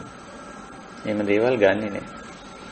ඔය විදිහට නොඑක් විදිහේ දුෂ්කර ප්‍රතිපත්ති ශ්‍රමණවරු ළඟ බුද්ධ කාලීන සහ බුද්ධ පූර්ව යුගයේ බුද්ධ කාලයේ මේවා බුද්ධ කාලේ තිබ්බ නිසා තමයි මේවා විනය සහ ධර්මයේ තුල සඳහන් වෙන්නේ. ඉතින් ඒවා විස්තර කරලත් තියෙනවා. ඉතින් දැන ගැනීම සඳහා නැතුව මේවා මේ ඔක්කොම අනුගමනය කිරීම සඳහා නෙමෙයි. අපි ඔය සමහර දේවල් හිතනවා මේ අපේ ධර්ම සාහිත්‍යයේ තියෙන සේරම දේවල් කරන්න ඕන කියලා. අපේ මේ බෞද්ධ අයගේ තියෙන එක වැරදි වැටහීම. දැන් උදාහරණයක් තමයි මේ ඔය ආකාසානං ඡායතන විඥානං ඡායතන ආකින්චඤ්ඤායතන නේව සංඥාන අසඤ්ඤායතන සංඥා විද්ද නිරෝධ කියලා පහක් උගන්වනවා. ඕව කරන්න ඕන නැත්නම් ඕව අනුගමනය කරන්න ඕන කියලා සමහරව හිතනවා. ඒව සඳහන් වෙන්නේ එකල ඇතැම් අය මේවා කළා. බුදුරජාණන් වහන්සේ බුද්ධත්වයට පෙර සිද්ධාර්ථ කාලේ ඕව කරලා බැලුවා. ඕවයි නිවන් ලැබෙනවද කියලා. ඒවයි නිවනක් ලැබෙන්නේ නැහැ. ඒවා උපකාරක ධර්මත් නෙමෙයි. ඒක නිසා තමයි ඒවා බැහැර කරලා තියෙන්නේ. එහෙමනම් සම්මා සමාධියට ගන්න තිබුණානේ. සම්මා සමාධියට අරන් තියෙන්නේ ධානා 4 විතරයි. ආර්ය ශ්‍රාංග මාර්ගයට අරන් තියෙන්නේ. ඉතින් ඔය අරගත්තේ නැති ඒවා සමහරව හිතනවා මේවත් කරන්න ඕන. ඇයි මේවා සූත්‍රවල සඳහන් වෙලා තියෙනවානේ. විනය තියෙනවනේ කියලා ඒවත් බදා ගන්න. එතකොට අර යමක් එතකොට බෞද්ධ නෑ ඇත්තටම. ඇයි? යමක් බුද්ධිමත්ව තෝරලා බේරලා ගන්න හැකියාවක් නෑ. අර පොතේ තියෙන නිසා සේරම කරන්න යනවා. හැම එකම අනුගමනය කරන්න යනවා. ඉතින් මහ පටලැවිලි හදාගන්න. ඒ වගේ බලන්න දුතංගවලක් තිබුණා අපිට හමු වුණා ඊටාම වටිනා කොටස්. ඒ ටික ගත්තා. අර මදේ වගේ ඖෂධයක තියෙන සාරය වගේ ඒක හොඳට තෝරලා බේරලා පෙරලා ගන්නවා.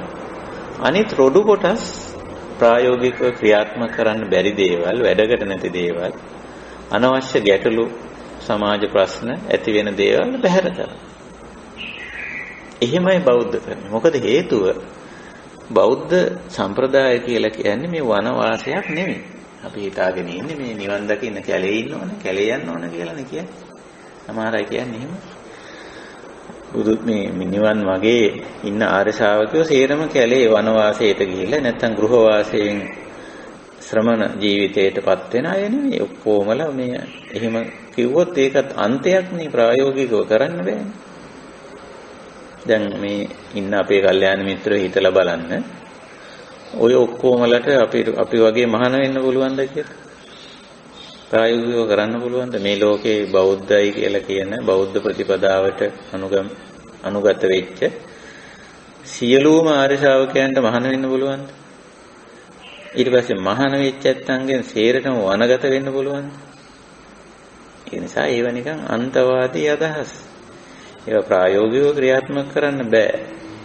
බුදුදහම එහෙම ප්‍රායෝගිකව ක්‍රියාත්මක කරන්න බැරි දේවල් ගන්නෙ නෑ. ඒවා අන්තවාදී අදහස්.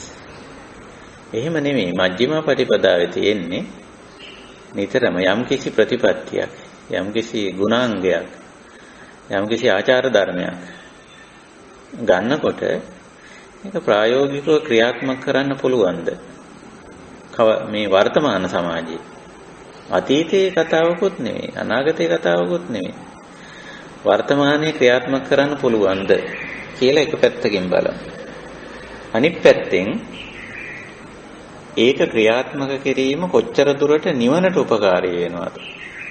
කෙලෙස් දුරු කිරීමට, දුකින් මිදීමට කොච්චර දුරට උපකාරී වෙනවද කියලා අනිත් පැත්තෙන් බලමු.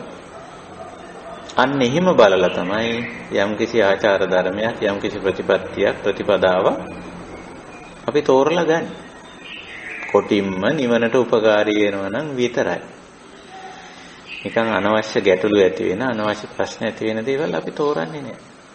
ඒතකොට මේ අද වර්තමානයේ බෞද්ධ ප්‍රතිපදාව තුළ ඉන්න ඇතැම් ඇත්තෝ අපිට පේනවා මේ පොත්පත්වල තිබුණ අය, ඉස්සර මේවා කෙරුව අය, අහවල්ලුත් කරන අය කියලා ඔක්කොම කරන්නේ. එහෙම කරන්න සිරිතක් නැහැ. එහෙම එතකොට බෞද්ධ නෙමෙයි. ඒක බුද්ධිමත්ව හිතලා අරගෙන නැහැ ඒක. බුද්ධිමත්ව හිතලා බලන්න ඕනේ. අපිට ඒකට නිර්ණායකයක් මම ධර්ම සාකච්ඡාවේ මුලදීම බුදුරජාණන් වහන්සේ ඒවට නිර්ණායක දීලා තියෙනවා. යමක් අපි ගත යුතුද, හල යුතුද කියලා බලන්න ඒකට නිර්ණායකයක් තියෙනවානේ.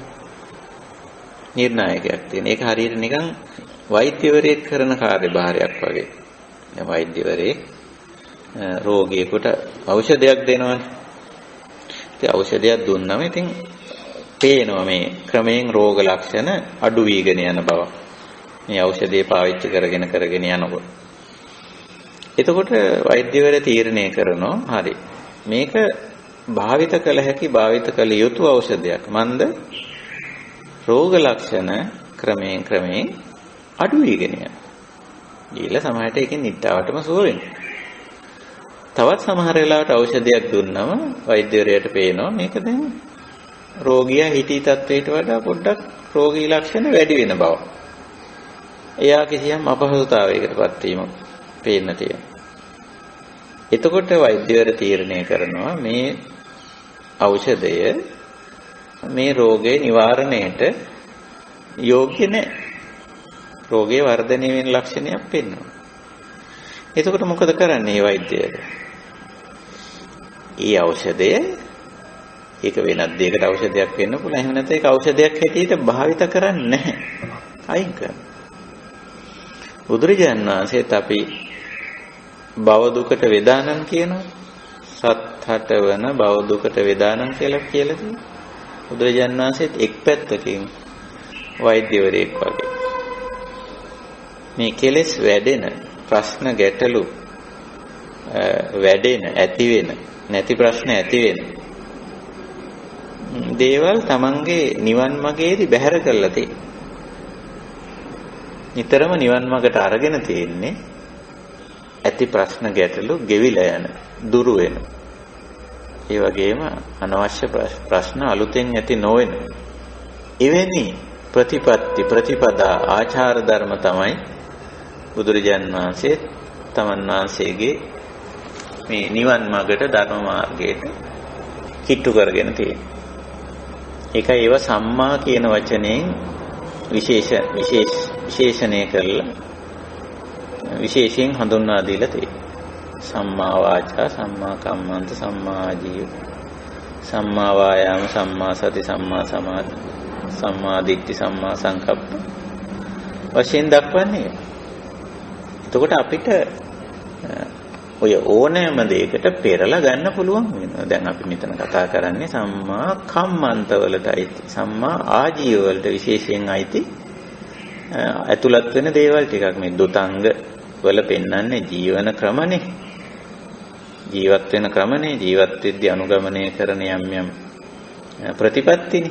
ඒතොරව වැටෙන්නේ සම්මා කම්මන්ත, සම්මා ආජීව දෙක ඇතුළත් වෙන්නේ. හැබැයි ඒවා සම්මා වෙන්න ඕන. සම්මා කියන එකෙන් අදහස් කරන්නේ ඒවා අර තමන්ට අනුන්ට කරදරයක් හිරිහැරයක් නොවන ආකාරයට ක්‍රියාත්මක වෙන දේවල් වෙන්න ඕන. අර සුඛ විහාරී ලක්ෂණේ තියෙනවා. ඒකයි. ඉතින් එහෙම නැති දෙයක් අපි භාවිතයට ගන්න. ඒකයි දුතංග වලින් ඔක්කොම අරගෙන නැහැ. දුතංග තිබිලා තියෙනවා. ඔය 13ටත් අමතරව අපිට තව හොයාගන්න පුළුවන්කම තියෙනවා. ධර්ම සාහිත්‍ය පරිශීලනය කරනකොට ඔය 13ක් හැටියට සඳහන් වෙන්නේ විනය පිටකයේ සහ විසුද්ධි මාර්ගයේ. ඉතින් ඊටත් වැඩිය අංග තිබිලා තියෙනවා. ඒකයි ස්වභාවය. ඉතින් දැන් මෙතන සඳහන් වෙන විනය පිටකයේත් සඳහන් වෙන ඒවා ඉතින් 13ටත් වැඩිය සඳහන් වෙනවා. තව සූත්‍ර පිටකවල ගත්තොත් එහෙම ගොඩාක් දේවල් අපිට ওই දුත අංග සඳහන් වෙලා තියෙනවා. ඉතින් ඒව බුදුදහමේ ගන්නෙ නැහැ. ඉතින් ඔය මේ අද මේ සාකච්ඡාව දුතංග පිළිබඳ සාකච්ඡාව අවසන් කරන්න කලින් මම කලින් සාකච්ඡාවලදීත් මතක් කරා වර්තමානයේට ගැළපෙන දුතාංග අපිට හඳුනා ගන්න අපි උත්සාහ කරන්න ඕන කියලා. මේ ධර්ම මාර්ගයේ ඉදිරියට යන ඇත්ත හැටියට මොන වගේ දේවල් අපිට වර්තමානයේ අලුතින් දුතාංග හඳුනාගත හැකිද, හඳුන්වා දිය හැකිද සමාජයට කියලා. ඒක නිසා අද මම මගේ මූලික සාකච්ඡාව ටිකක් කල් තියා අවසන් කරනවා. ඉතිරි සම්පූර්ණ කාලය අපි සාකච්ඡාවට යොමු වෙන්න බලාපොරොත්තු වෙනවා. මොන වගේ මේ දුතාංග කියන එකේ අර්ථය දැන් දන්නවා. තරමක් දුෂ්කරයි. නමුත් මේ නිවන් මඟට, නිකලෙස් බවට, නිදුක් බවට තවත් විදිහකින් කිව්වොත් සරියුත් මහ කස්සප හාමුදුරුවෝ කියපු විදිහට ditta ධම්ම සුඛ විහරණයට උපකාරී වෙන ගුණාංග අපිට හිතලා කල්පනා කරලා ගන්න පුළුවන්. දැන් මම උදාහරණ වශයෙන් මම හිතලා මමම අනුගමනය කරන සමහර දේවල් මම කියන්න පුළුවන්. මේ එකක් නම් පැරණි එකේ තියෙනවා දැන් ඔය අසංසට්ඨ කියන කාරණා. ඒ කියන්නේ මේ පුද්ගල ආශ්‍රය ගොඩාක් සීමා කරගන්න. අපි සාමාන්‍යයෙන් කැමති පුද්ගලික ආශ්‍රය කරන්න. යාළු මිත්‍රයෝ වැඩි නම් ගොඩක් ඉන්නවා නම් තමයි හුඟක් අය නිකන් සතුටුයි. මට යාළුවෝ මිත්‍රයෝ මෙච්චර ඉන්නවා. මෙච්චර අය ආශ්‍රය නිශ්චය කරනවා. මේ අය අඳුරනවා, මේ අය දන්නවා කියනවා. මම ඒගොල්ලොත් එක්ක භජනය කරනවා, ආශ්‍රය කරනවා කියලා හුඟක් අය කැමති වැඩිපුර පිරිසක් ආශ්‍රය නිශ්‍රය කරන්න. වැඩි පිරිසක් එක්ක භජනය කරන්න සම්බන්ධතාව පවත්වා. නමුත් අපිට පුළුවන් නම් මේ අපි ආශ්‍රය නිශ්‍රය කරන පිරිස අඩු කරගන්න. දැන් ඔන්නොතෙන්දී ඒක දුත වෙනෝනේ. ධර්ම දුෂ්කර වෙනවා. නමුත් ඇත්තටම අපිට ගොඩාක් පිරිසක් අවශ්‍යද ජීවත් වෙන්න. මානව සම්බන්ධතාව ගොඩාක් අවශ්‍යද. අත්‍යවශ්‍ය ටික අපි හරියට තෝරලා බේරලා අරගෙන මේ අනවශ්‍ය පුද්ගල සම්බන්ධතා අතහැරලා දැම්මොත් ඒක මං දුතංගයක් හැටියට මං දකිනවා. තරම දුෂ්කරයි. එහෙත් අපේ විවේකය අර පවිවේකය සඳහා සැහැල්ලු ජීවිතය සඳහා අනවශ්‍ය කරදර වලින් ඉවත් වීම සඳහා පුද්ගල සම්බන්ධතා අඩු කරගන්න පුළුවන්. මොකද පුද්ගලයෙක් අපේ ජීවිතයට සම්බන්ධ වෙනකොට මේ පුද්ගලයා හරහා බොහෝ දේවල් අපේ ජීවිතේට එකතු වෙනවා. රැස් වෙනවා. ලං වෙනවා. ඉතින් දැන් යාළුවෙක් මිත්‍රයෙක් නැහැ දැයෙක් වුණාම අපි හිතමු ඉල්ලීමක් කරනවා. අනේ කරුණා කරලා මට මේක කරලා දෙනවද? මේ උදව්ව කරනවද? ඉතින් බැහැයි කියන්න පුළුවන්. ඊට පස්සේ බැහැයි කිව්වොත් කියන ඉතින් එහෙනම් ඔයාගේ මගේ තියෙන යාළුකමෙන් ඇති වැඩේ මොකද්ද? ඥාතිකමෙන් ඇති වැඩේ මොකද්ද? වැඩක් නැහැ කියලා. හැබැයි අර ওই පුද්ගලයාත් එක්ක සම්බන්ධතාවය නොතිබුණා නම් අපෙන් ඒ ඉල්ලීම කරන්නේ නැහැ. මේක නිකන් බැලුව බැලමට නිකන් ආත්මාර්ථකාමී වැඩක් වගේ කියලා කෙනෙකුට හිතෙන්න පුළුවන්. නමුත් මේ නිවන් මාර්ගයේදී අනවශ්‍ය පුද්ගල සම්බන්ධතා අපේ ජීවිතයට අනවශ්‍ය කරදර විවේකේ නැතිවීමට තවත් සමහර වෙලාවට අතිරේක ගැටලු අපේ ජීවිතය කරා පමුණවා ගැනීමට හේතු වෙනවා.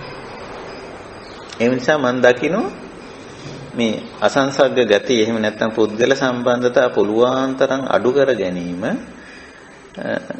මම පාවිච්චි කරන දුතංගයක්. ඒව අලුත් ඒවා පොතේ නෑ සඳහන් වෙලා නෑ. පුළුවන් ඒක කරන්න. උත්සාහ කරලා බලන්න. මම මේ වගේ මං කීපයක් කිව්වම අපේ කල්යාණ මිත්‍රයන්ට මේ අදහස් ඒවි නිකන් හිතලා බලන්න අදහස් ඒවි. මං කලිනුත් කිව්වා මේ වගේ දේවල් හිතන්න කියලා. ඊළඟට දැන් නූතනයේ ගත්තොත් නූතනයේ අපි හුඟක් මාධ්‍ය වලට යොමු වෙලා ඉන්න. මාධ්‍ය වලට නිකන් ඇබ්බැහි වෙලා වගේ. මාධ්‍ය වලින් අයින් වෙලා ඉන්න පුළුවන් අපිට. දැන් මම එහෙම දේවල් කරනවා. මම දැන් පත්තර කියවීම නතර කරලා අවුරුදු 16ක් විතර වෙනවා. ලංකාවේ පත්තර කියවන්නේ නැහැ මම. පත්තර කියවීම නතර කරලා දැනට අවුරුදු 16ක් වගේ වෙනවා. ඒක අතහැරලා තියෙන්නේ. හැබැයි ඒක අතහැරියා කියලා මගේ ජීවිතේ පවත්වාගෙන යන්න ඒක කිසිම බාධාවක් කියලා නැහැ. පත්තර කියවිල්ල මම පත්තර මිලදී ගන්නෙත් නැහැ. පත්තර කියවන්නෙත් නැහැ. පත්තර වල ලියන්නෙත් නැහැ. කිසිම සම්බන්ධයක් පත්තර එක්ක නැහැ. පුවත්පත් කියන්නේ. ඊළඟට අනිත් ජනමාධ්‍ය රූපවාහිනිය. දැන් අලුතෙන් ඇවිල්ලා තියෙන අන්තර්ජාලය Facebook අරවා මේවා নানা ආකාර දේවල් තියෙනවා. ඒ වයින්ොත් අත්‍යවශ්‍ය දෙයක් විතරයි පාවිච්චි කරන්නේ. දැන් අපි මේ ධර්ම සාකච්ඡාවට අපි අන්තර්ජාලය පාවිච්චි කරනවා. සමහර වෙලාවට අපේ කල්යාණ මිත්‍රයන්ට යම් ප්‍රශ්න ගැටළු සාකච්ඡා කරන්න උනාම අන්තර්ජාලය ටිකක් පාවිච්චි කරනවා. ඒ ඇරුණකොට මේ විද්‍යුත් මාධ්‍ය, ශ්‍රව්‍ය මාධ්‍ය, දෘශ්‍ය මාධ්‍ය, ගුවන්විදුලි channel ශ්‍රවණය කිරීම සම්පූර්ණයෙන්ම නතර කරලා දාලා තියෙනවා. කලාතුරකින් මේ දවස්වල තියෙන නිවුස් සමහර වෙලාවට ශ්‍රවණය කරන වෙලාවල් තියෙන. ඒකත් ඉතින් වටෙන් පිටින් ඇහෙන නිවුස් ඇති. තකහණියක් බැලුවේ නැතත් මිනිස්සු මිනිස්සු මේ තොරතුරු sannivedanaya කිරීම දැන් කරනවානේ බලෙන් වගේ. ඒත් ඇති. එතකොට මෙන්න මේ පුද්ගල සම්බන්ධතා පුළුවන් තරම් අවම කිරීම හැබැයි දුතංගයක්. ඒක ටිකක් දුෂ්කරයි. හැබැයි සුඛ විහරණයට හේතු වෙනවා. ඊළඟට මේ අපේ තියෙන sannivedana මාධ්‍ය තොරතුරු sannivedana මාධ්‍ය අවම කිරීම. ඒ වගේ දේවල් හුඟක් වෙලාවට උපකාරී වෙනවා. අපේ සුඛ විහරණයට. ඊළඟට තවත් එකක් තමයි මම දකින මේ විනෝදචාරිකා ආදී දේවල් ප්‍රිය සංഭാෂණ විනෝදචාරිකා වගේ දේවල් අපිට නම් ඒක සම්පූර්ණ නතර කරත හැකි පැවිදි ජීවිත ගත කරන අය නිසා ගිහියැත්තොත් නිකන් උත්සාහ කරලා බලන්න ඔය ප්‍රිය සංഭാෂණ විනෝදචාරිකා වගේ දේවල් අඩු කරන්න පුළුවන්. හැබැයි ටිකක් දුෂ්කර වැඩක්. දුත අංගයක් ඒක. පුළුවන්ද කියලා බලන්න. ඉතින් බැරි නෑ උත්සාහ කරුවොත් එහෙම. ඒ වගේ දේවල් කරන්න පුළුවන්. ඊළඟට මේ අපේ ජීවිතේ හුරු පුරුදු වෙලා තියෙන සුවිශේෂ කෑම වර්ග. රසවත් ආහාර පාන දැන් රසවත් විදියට ආහාර පාන සකස් කරලා අනුභව කිරීම නරකයි කියලා කවුරුවත් කියන්නේ නැහැනේ. නමුත් අපේ තියෙන මේ විවිධ ආහාර පාන වර්ග වලට ප්‍රමුඛතාව දීලා නැත්නම් සුවිශේෂතාව දීලා කටයුතු කිරීමේ ලක්ෂණ. ඒ වගේ දේවල්. ඒක ඉතින් ඔය පින්ඩපාතික අංගෙත් ඒක තියෙනවා. ඊතර පින්ඩපාතේන සන්තුට්ඨෝ හෝති. ඒ නැතත් මේ අපේ පුරුදු වෙලා තියෙනවා. ඉතින් අපි මේ විශේෂ ආහාර පානයක් හදමු. සතියකට සැරයක් හරි මාසයකට සැරයක් හරි ඔහොම විශේෂ කෑමක් හදලා කන්න එහෙම පුරුදු වෙලා තියෙනවා. අන්න ඒ වගේ දේවල්. විශේෂ ආහාර පාන සකස් කරලා කෑමක්. මොකද ඒවා නිකන් කනකොට ඉතින් රසයි තමයි. ඒ වුණාට ඉතින් ඒවට මේ අතිරේක වියදම් අනවශ්‍ය කරදර ඔය වගේ දේවල් වෙනවා. නිසා සාමාන්‍ය ආහාර රටාවකින් ජීවත් වෙන්න පුළුවන්. සුවිශේෂ ආහාර පාන වර්ග සකස් කිරීම වලට නොයන්. ඔය වගේ. ඉතින් නූතනේ අපි ගාක් කරදරයටපත් වෙලා තියෙන දෙකක් මම දකින එකක් තමයි මේ තොරතුරු sannivedana මාධ්‍ය භාවිත කිරීම. අනිත් එක පුද්ගල සම්බන්ධතා අනවශ්‍ය පුද්ගල සම්බන්ධතා. තොරතුරු sannivedana මාධ්‍ය හරහාම පුද්ගල සම්බන්ධතා ඇති කරනවානේ. දැන් උදාහරණයක් තමයි මෝහණු පොත. ඉතින් මෝහණු පොතේ ඉතින් පුද්ගල සම්බන්ධතා නිකන් බලහත්කාරයෙන් වගේ ඇති කරන. ඉතින් අපිට පුළුවන් ඕක වැලකී සිටින්න පුළුවන්. වැලකී සිටින්න පුළුවන්. බැරි කමක් නැහැ. ඉතින් ඒ වගේ අපිට මේ අලුත් දුතංග හඳුන්වා දෙන්න පුළුවන්කම තියෙනවා නම් ජීවිතේට ඇත්ත වශයෙන්ම මේ අර මහා කාශ්‍යප හඳුරු කියපු වගේ ditta ධම්ම සුඛ විහාර මේ ජීවිතේ පහසුවෙන් ගෙනියන්න පුළුවන්. ඒ විතරක් නෙමෙයි අර අපි යන ගමනට ලොකු පසුබිමක් හැදෙනවා, වටපිටාවක් හැදෙනවා. අපි මේ නිවන් මාගේ යන ඇත්ත නිසා ඒකට ලොකු උපකාරක ධර්මයක් වෙනවා. ඒ වගේම අවශ්‍ය විවේකය, පහසුව, සුබරතාවය මේවා ඇති වෙනවා. ඒ නිසා අපි හිතලා බලමු. නූතන වශයෙන් ගත්තම මේ පොතේ නැති අලුත් දුතංග ටිකක් හදාගන්න. මොකද දැන් දුතංග පිළිබඳව අපි කතා කරන නිසා දුතංග පිළිබඳ හැමෝටම අවබෝධයක් තියෙනවා. දුෂ්කර නමුත් ඵලදායී ප්‍රතිපත්ති.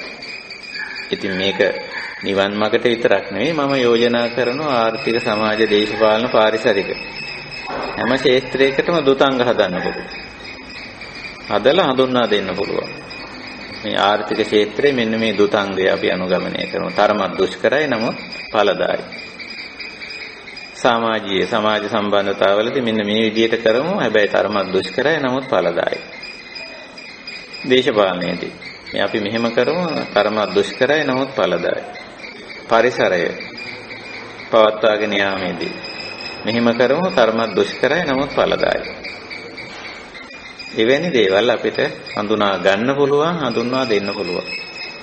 අපි එහෙම ටිකක් උත්සාහ කරමු. මම හිතන්නේ බෞද්ධ අය ලෝකයට දෙන දායාද මොනවද? බෞද්ධත්ව ලෝකයට දායාද දෙන්නේ අලුත් ආශයක නිර්මාණ කරනවා, ආරෝමේවා කරනවා නෙවෙයි. යහපත් ප්‍රතිපත්ති හඳුන්වා දීම මම දකින විදියට. බුදුරජාණන් වහන්සේ ලෝකයට දායාද කළේ මේ එක එක මේවලම් හදන ඒවා ආරෝමේවා කරන ඒවා නෙවෙයි. උන්වහන්සේ මිනිස්යන්ට අති විශේෂ ප්‍රතිපත්ති මනුෂ්‍ය ජීවිතයේ දුකින් මිදෙන ප්‍රතිපත්ති හඳුන්වා දුන්න කෙනෙක්. එහෙනම් අපි නූතන ලෝකයට හඳුන්වා දී යුත්තේ වෙන්නේ. බෞද්ධය මගේ අදහසේ.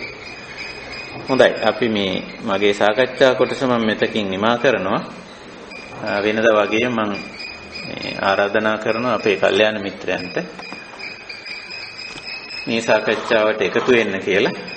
මේ දුතංග පිළිබඳ කතා බහ අද අපි අවසන් කරනවා නිමා කරනවා. ඒ නිසා මේ මොනවද අපිට කතා බහ කරන්න තියෙන දේවල් සාකච්ඡා කරන්න තියෙන දේවල් කියලා අදහස් වලට අවස්ථාව සලසනවා මෙතෙන් සිට.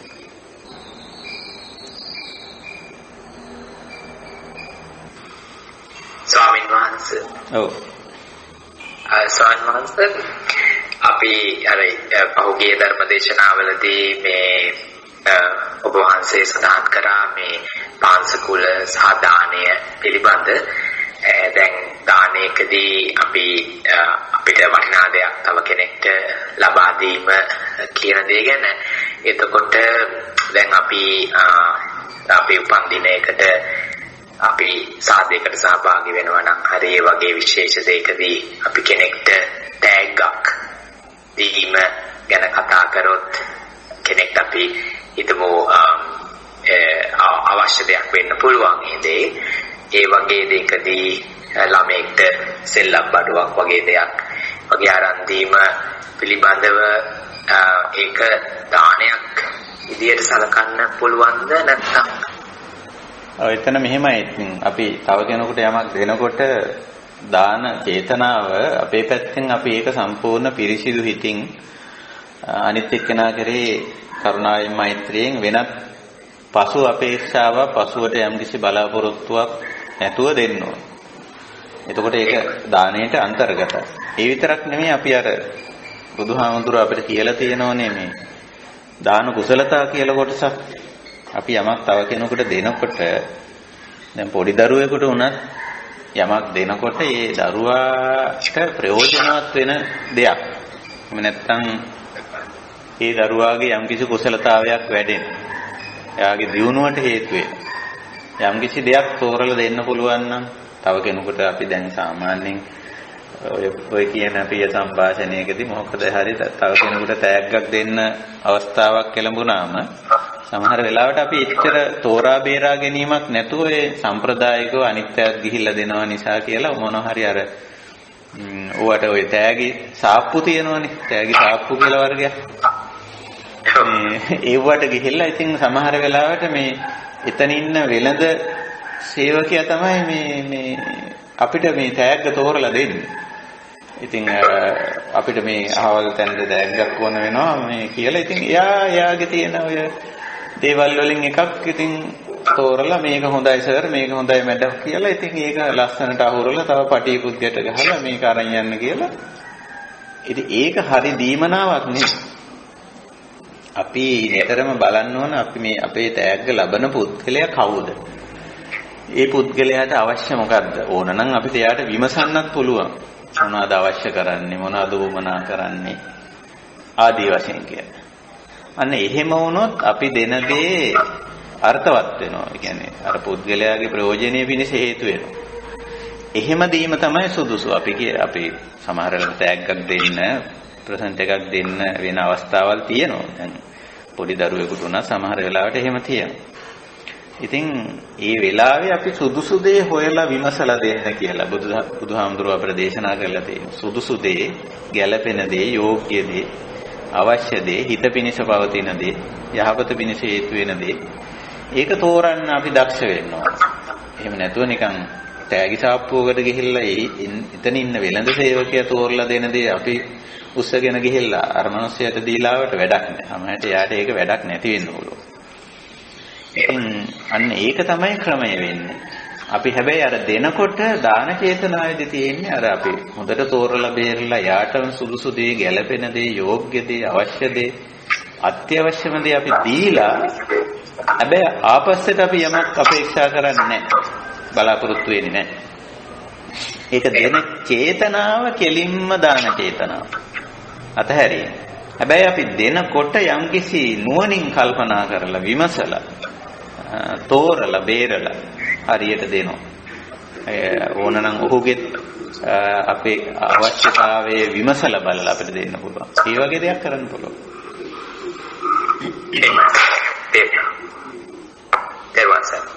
තෙරුවන් සරණයි.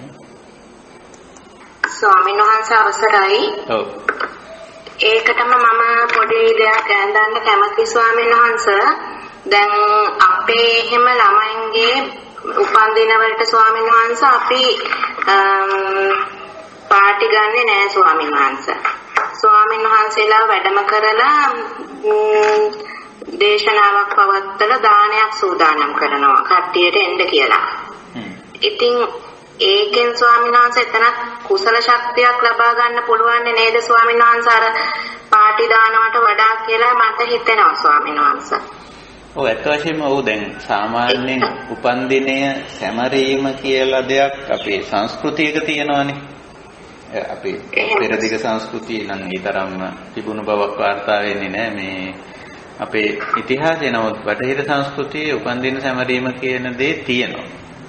ඉතින් අපි ඒක උපන්දින සමරන්න ඕනෙම නැහැ කියලා ඒක බැහැර කරන්නේ නැතුව ඒ උපන්දින සැමරීම කියන එක අපිට අර්ථවත් කරන්න පුළුවන්. එතකොට අපිත් එතන දාන කුසලයේ දාන ක්‍රියාවක් කරනවා. ඊළඟට මේ දරුවන්ටත් යම් ආකාරයක අර්ථවත් දෙයක් කරන්න පුරුදු කරනවා.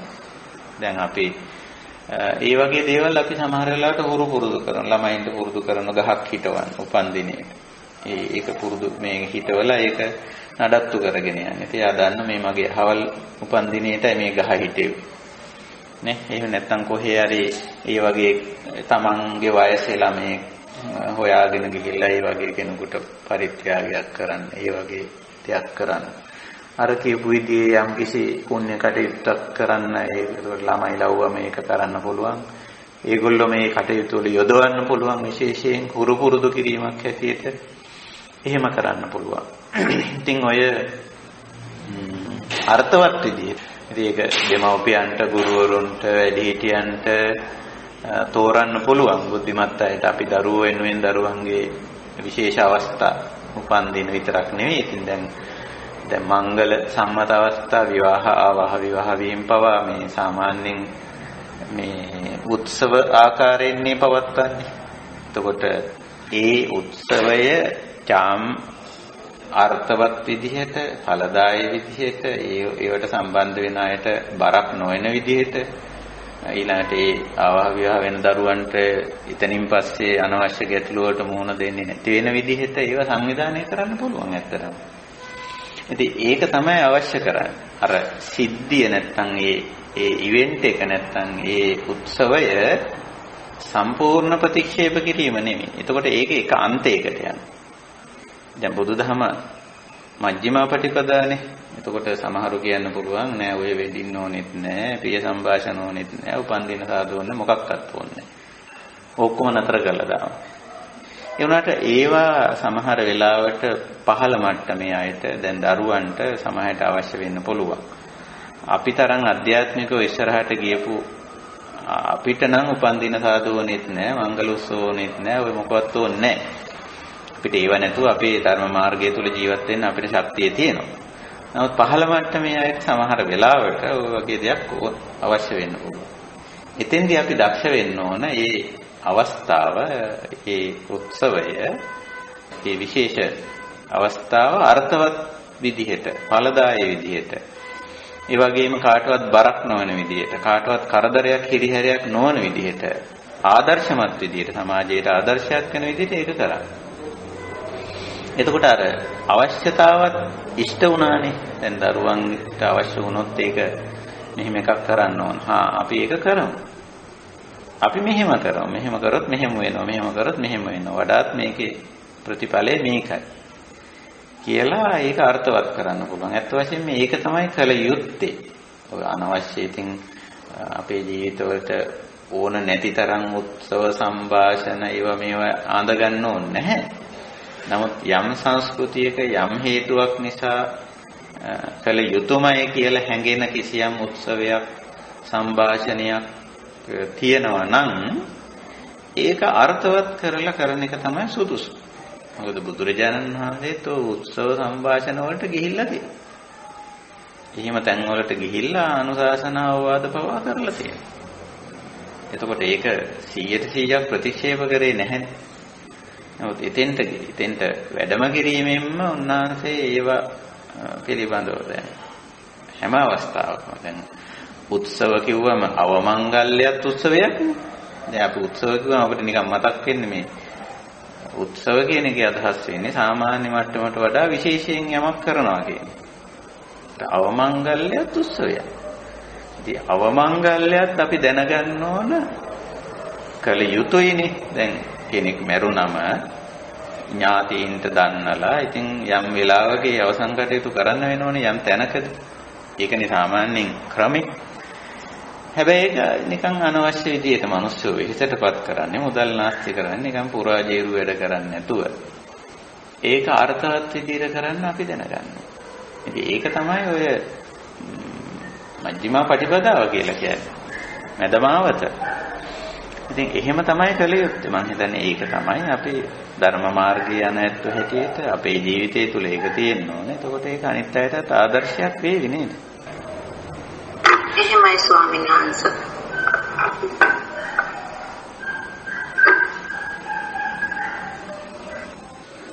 වෙනත් අපිට මොන හරි සාකච්ඡා කරන්න දේවල් තියෙනවද විශේෂයෙන් මේ දුතංග හැටියට හඳුනාගත හැකි වර්තමානයේට යෝග්‍ය දේවල්.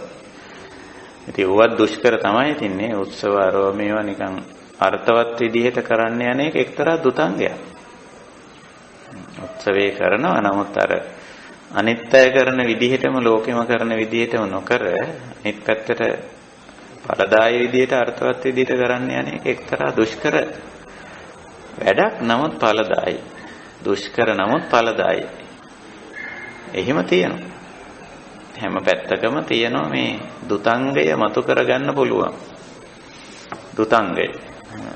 දුෂ්කරයි නමුත් ඵලදායි. අපි ඒක මතු කරගන්න ඕන අපේ ජීවිතේ පුළුවන් නම් අනිත් අයටත් ඒක පෙන්නලා දෙන්න, මතු කරලා දෙන්න, අවබෝධ කරලා දෙන්න ඕන. ඒක තමයි හොඳ. දැන් උදාහරණයක් හැටියට අපි මේ දවස්වල මේ අපේ යෝගී කෙනෙක් වෙනුවෙන් අපි නිවසක් හදනවා. එතකොට දැන් අපි කතා කරා දැන් මේ යෝගී කෙනෙක්නේ නිවසක් හදන්නේ. දැන් නිවෙස් හදනකොට දැන් ලෝක සම්මතයේ හැටියට අරක තියෙන්න ඕන, මේක තියෙන්න ඕන, මේක ඇල්ල තියෙන්න ඕන, අරක ඇල්ල තියෙන්න ඕන, নানা ප්‍රකාර දේවල්. එතකොට මේක දුතංගයක් කරගන්නේ කොහොමද? නිවසක් නැතුව ඉන්න බෑ. නිවසක් ඕන. අපි අර කලින් කතා කරානේ අබ්බෝගාසික අංගය, රුක්කමූලික අංගය වගේ වට යන්නේ නැහැ. නිවසක් ඕන අපි. නිවසක් පාවිච්චි කරනවා. නමුත් අවම දේවල් ටික සහිත අවම අවශ්‍යතා ටික සහිත නිවසක් ගොඩනගා ගැනීමට යෑමේදී අපි උත්සාහ කරමින් යනවා මේ දවස්වල ඒක කරන්න. හැබැයි ඒක දුතයි. දුෂ්කරයි. මොකද ඒක කෙනා කියන්නේ ඔහොම බෑ. ගේ හදනකොට අර කෑල්ල තියෙන්න ඕන, මේක තියෙන්න ඕන, මෙහෙම තියෙන්න ඕන, හරමයි මෙහෙමයි. හරිම දුෂ්කරයි. අමාරු වෙලා තියෙන්නේ. නමුත් මේක දුතංගයක් විදිහට කෙරුවොත් ඵලදායි. දුෂ්කර වෙන්නේ අර වටපිටාවෙන් එන යෝජනා අදහස් ඕවා මේවා පාලනය කරගන්න එකයි එතන දුෂ්කරතාවය තියෙන්නේ. හැබැයි Tamanගේ වැඩේ නම් පහසුයි. පහසුවෙන් ගේ හදාගත්තා. නමුත් එතෙන්ට යනකොට අර පැත්ත දුෂ්කරයි. හැබැයි ඒ පැත්තට ඉඩ දුන්නොත් එහෙම Tamanගේ ගේ හදාගන්න එක සෑහෙන දුෂ්කර වෙනවා. ඇයි? එක කෙනා ඇවිල්ලා කියන කෑලි ගෙට අමුණන්න වෙනවා. මොකම් බෑ මේකක් තියෙනවා මේවා තියෙනවා. අද කාලේ පාවිච්චි කරන්නේ මේව. ඔහොම කියලා. නමුත් අපි බලනවා මේ දුෂ්කර නමුත් ඵලදායී විදිහට නිවසක් සකස් කරගන්නේ කොහොමද කියලා. දුෂ්කර තමයි ඒ නිවසේ අර වෙනත් සුඛෝපභෝගී නිවාසවල තියෙන ඒ සුඛෝපභෝගීත්වයන් නැති වෙන්න පුළුවන්. නමුත් අපිට මේ නිවස නඩත්තු කරන්න ලේසි. පවත්වාගෙන යන්න පහසුයි. ඉදි කරන්න පහසුයි. නේ? අන්න ඒ වගේ දේවල්. ඉතින් ඒව නේද අපි ලෝකයට බෞද්ධත්ව හැටියට හඳුන්වලා දෙන්නවා. නඩත්තු කරන්න බැරි, පවත්වාගෙන යන්න බැරි, ඉදි කරන්න අමාරු මේ දේවල් වලට යන්නේකද? හැම දෙයකම අපිට ওই දේ දකින්න පුළුවන්. ඉදිකිරීමක නිවාසයක. දැන් වෘත්තියක මම දකින්න රස්සාවල් දැන් රැකියාවල් කරනවනේ හුඟක් අය. නෝ රැකියාව දුතංගයක් විදියට කරනවා නම් හරි හොඳයි. ඒ කියන්නේ හැමෝම බලන්නේ අර සුඛෝපභෝගී රැකියාව. යාන වාහන තියෙන නොඑක් විදිය. හැබැයි ඒවට ගිහිල්ලා බලපුවම අන්තිමට ඒවට වියදම් කරලා විතරයි. රස්සාවෙන් විවේකයක් නැහැ. 24 පැයම වැඩ සමහරු. 365 දවසෙම වැඩ. ඉවරයක් නැහැ. ඉතින් ඒ වුණාට කියනවා අපි මෙච්චර පඩි ගන්නවා මේ යාන වාහන තියෙනවා අපේ තත්ත්වය මෙහිමයි තනතුර මෙහිමයි ආදී වශයෙන්. කිසිම විවේකයක් නැහැ. මානසික ආතතියයි කායික වෙහෙසයි එක මේ වගේ රැකියාවල් කරනවා. සමහර රැකියාවල් තියෙනවා ඩිංගක් දුෂ්කරයි හැබැයි. පොඩ්ඩක් දුෂ්කරයි. වැටුපත් ඒ තරම්ම නැහැ. ටිකක් කය වේසලා වැඩ කරන්න ආරෙ මේ තියෙන. ඒ වුණාට සුඛ විහරණය සඳහා හේතු වෙනවා. අර තරම් වෙහෙසක් නැහැ. එතකොට අපිට රැකියාවෙත් තියෙන දුතංග වලට වැටෙන රැකියාව. ඉතින් තුට්ටක් දුෂ්කරනම ඵලදායි. ওই විදිහට අපේ තියෙන දුතංග ලක්ෂණය. අපිට හැම ක්ෂේත්‍රයකම මේ ලක්ෂණය හඳුනා ගන්න පුළුවන්. ඉතින් ඒකයි මම මේ සාකච්ඡාවෙන් අපි මේ දුතංග ගැන මම හිතන්නේ සාකච්ඡා 5ක් කෙරුවා කියලා මට මතක. අද පස්වෙනි එක. කොහොම නමුත් අපි මේ දුතංග පිළිබඳ සාකච්ඡාව අදින් නිමා කරනවා. අපි කල්යාණ මිත්‍රයන්ට යෝජනා කරනවා වෙනත් අපිට මේ ආර්ය ප්‍රතිපදාවට උපකාරී වෙන උපකාරක ධර්ම හැටියට සාකච්ඡා කළ යුතු මාතෘකා සූත්‍ර ඒවා යෝජනා කරන්න කියලා. එහෙමනම් මම හිතන වෙනත් කතා බහ කළ යුතු දේ නැතිනම් අපිට පුළුවන්කම තිබෙනවා අද ධම්ම සාකච්ඡාව මෙතකින් නිමා කරන්න. හොඳයි. එහෙමනම් අපි ධම්ම සාකච්ඡාව නිමා කරනවා. වෙනදා වගේම අපේ ධම්ම හමුවට කල්යාණ මිත්‍රයන් බොහෝ දෙනෙක් අන්තර්ජාලය ඔස්සේ විවිධ රටවල ඉඳගෙන සම්බන්ධ වුණ අපේ ස්වාමීන් වහන්සේලා මෙහින්වහන්සේලා ඇතුළු අපි හැමදෙනාටම මේ අපි කරන සාකච්ඡා මේ අපි කරන සම්මන්ත්‍රණ තම තමන් යන මේ ධර්ම මාර්ගයේ ඉදිරියට යන්න ඒ ධර්ම මාර්ගයේ වඩාගත යුතු කුසලතා වඩා ගන්න පහසුවක් බවට පත් වේ. මොකද අපේ තියෙනවා පටිපදා 4ක් පෙන්නලා බුදුදහම. දුක්ඛා පටිපදා දන්දා විඤ්ඤා, දුක්ඛා පටිපදා කිප්පා විඤ්ඤා, සුඛා පටිපදා දන්දා විඤ්ඤා, සුඛා පටිපදා කිප්පා විඤ්ඤා කිය. දැන් මේ අපි කතා කරන මේ දුතංග වගේ ඒවා ඇති වෙන්නේ ඇත්ත වශයෙන්ම දුක්ඛා පටිපදා කිප්පා විඤ්ඤා කියන පැත්තට වැටෙන. පොඩ්ඩක් දුෂ්කරයි. නමුත් කිප්පා විඤ්ඤා මේ අපේ මාර්ගයේ ඉදිරියට යෑම වේගවත් වෙනවා. ඒකයි ස්වභාවය. ඉතින් ඔය කාමභෝගීත්වයට වැටිලා යන වැඩපිළිවෙල අයිති වෙන්නේ සුඛා පටිපදා දන්දා විඤ්ඤා. ජීවිතේ නම් පහසුවෙන් ගෙනියනවා. හැබැයි ධර්ම මාර්ගයේ ඉදිරියට යන්නේ මන්දගාමී. ඊළඟට මැදමාවතට ආපු ගමන්ම අර සුඛා පටිපදාවට එනවා කිප්පා විඤ්ඤා වේගවත් වෙනවා. ඉතින් එහෙම නැති අසුතවා පුතුජන මට්ටමේදී තියෙන தත්ත්වය තමයි දුක්ඛා පටිපදා දන්දා විඤ්ඤා. ජීවිතයත් පව කුසල් වලින් ගෙවෙන්නේ. එතකොට ජීවන පැවැත්ම දුෂ්කරයි. ඊළඟට ධර්ම මාර්ගයේ ඉදිරියට යෑමක් ධර්ම අවබෝධයක් මාර්ගයේ තෝරා බේරා ගැනීමක් කෙරෙන්නෙම නැහැ. ඒ නිසා දුක්ඛා පටිපදා කිව්වේ ජීවිතේ පැවැත්ම දුෂ්කර වෙලා තියෙන. දන්දා විඤ්ඤා කිව්වේ මේ ආර්ය ප්‍රතිපදාව ඉදිරියට යන්නේ මන්දගාමී. ඒක නිසා මේ දුතංග තරමක් දුෂ්කරයි. අපි ඒක නැහැ කියන්නේ නැහැ. එහෙත් කිප්පා විඤ්ඤා. අනිත් එක සුඛා පටිපදා. මේක අවබෝධයේ වේගවත් වෙන ජීවිතේ පවත්වාගෙන යාම පැත්තෙන් ගත්තොත් පහසු වෙන අර ditta dhamma sukha විහාරයේ සහිත වැඩපිළිවෙල. ඒක නිසා අපිට පුළුවන් අහවල් දුතංගය අනුගමනය කරන්න කියලා අපිට නිර්දේශ කරන්න බෑ. නමුත් තම තමන්ගේ ජීවිත පැත්තෙන් හිතලා මම මෙන්න මේකට ගියොත් මට පහසුයි. මේ ප්‍රතිපත්තියට මේ ප්‍රතිපදාවට ගියොත් පහසුයි කියලා අපිට පුළුවන්කම තියෙනවා සුදුසු ක්‍රමයක් නැත්නම් සුදුසු තුතංග තෝරගෙන අනුගමනය කරලා බලන්න අපිට මේ ජීවිතේ පහසු වේ. ඒ වගේම නිවන් මාගේ ඉදිරියට යන්න ඒක ගොඩාක් උපකාර වෙයි.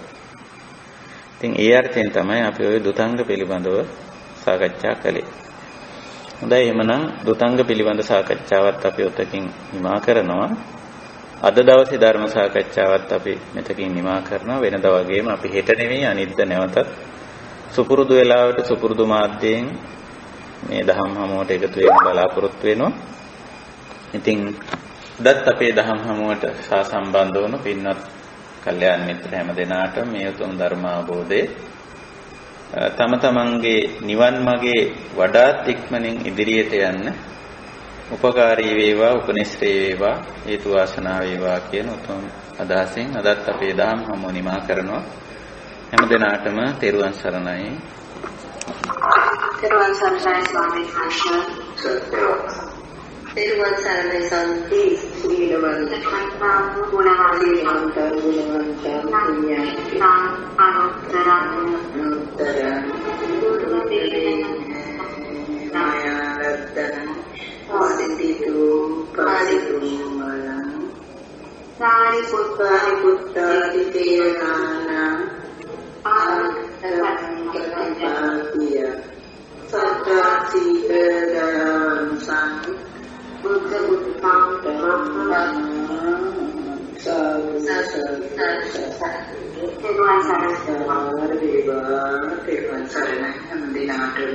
තෙරුවන් සරණයි සුවපත් වේවා.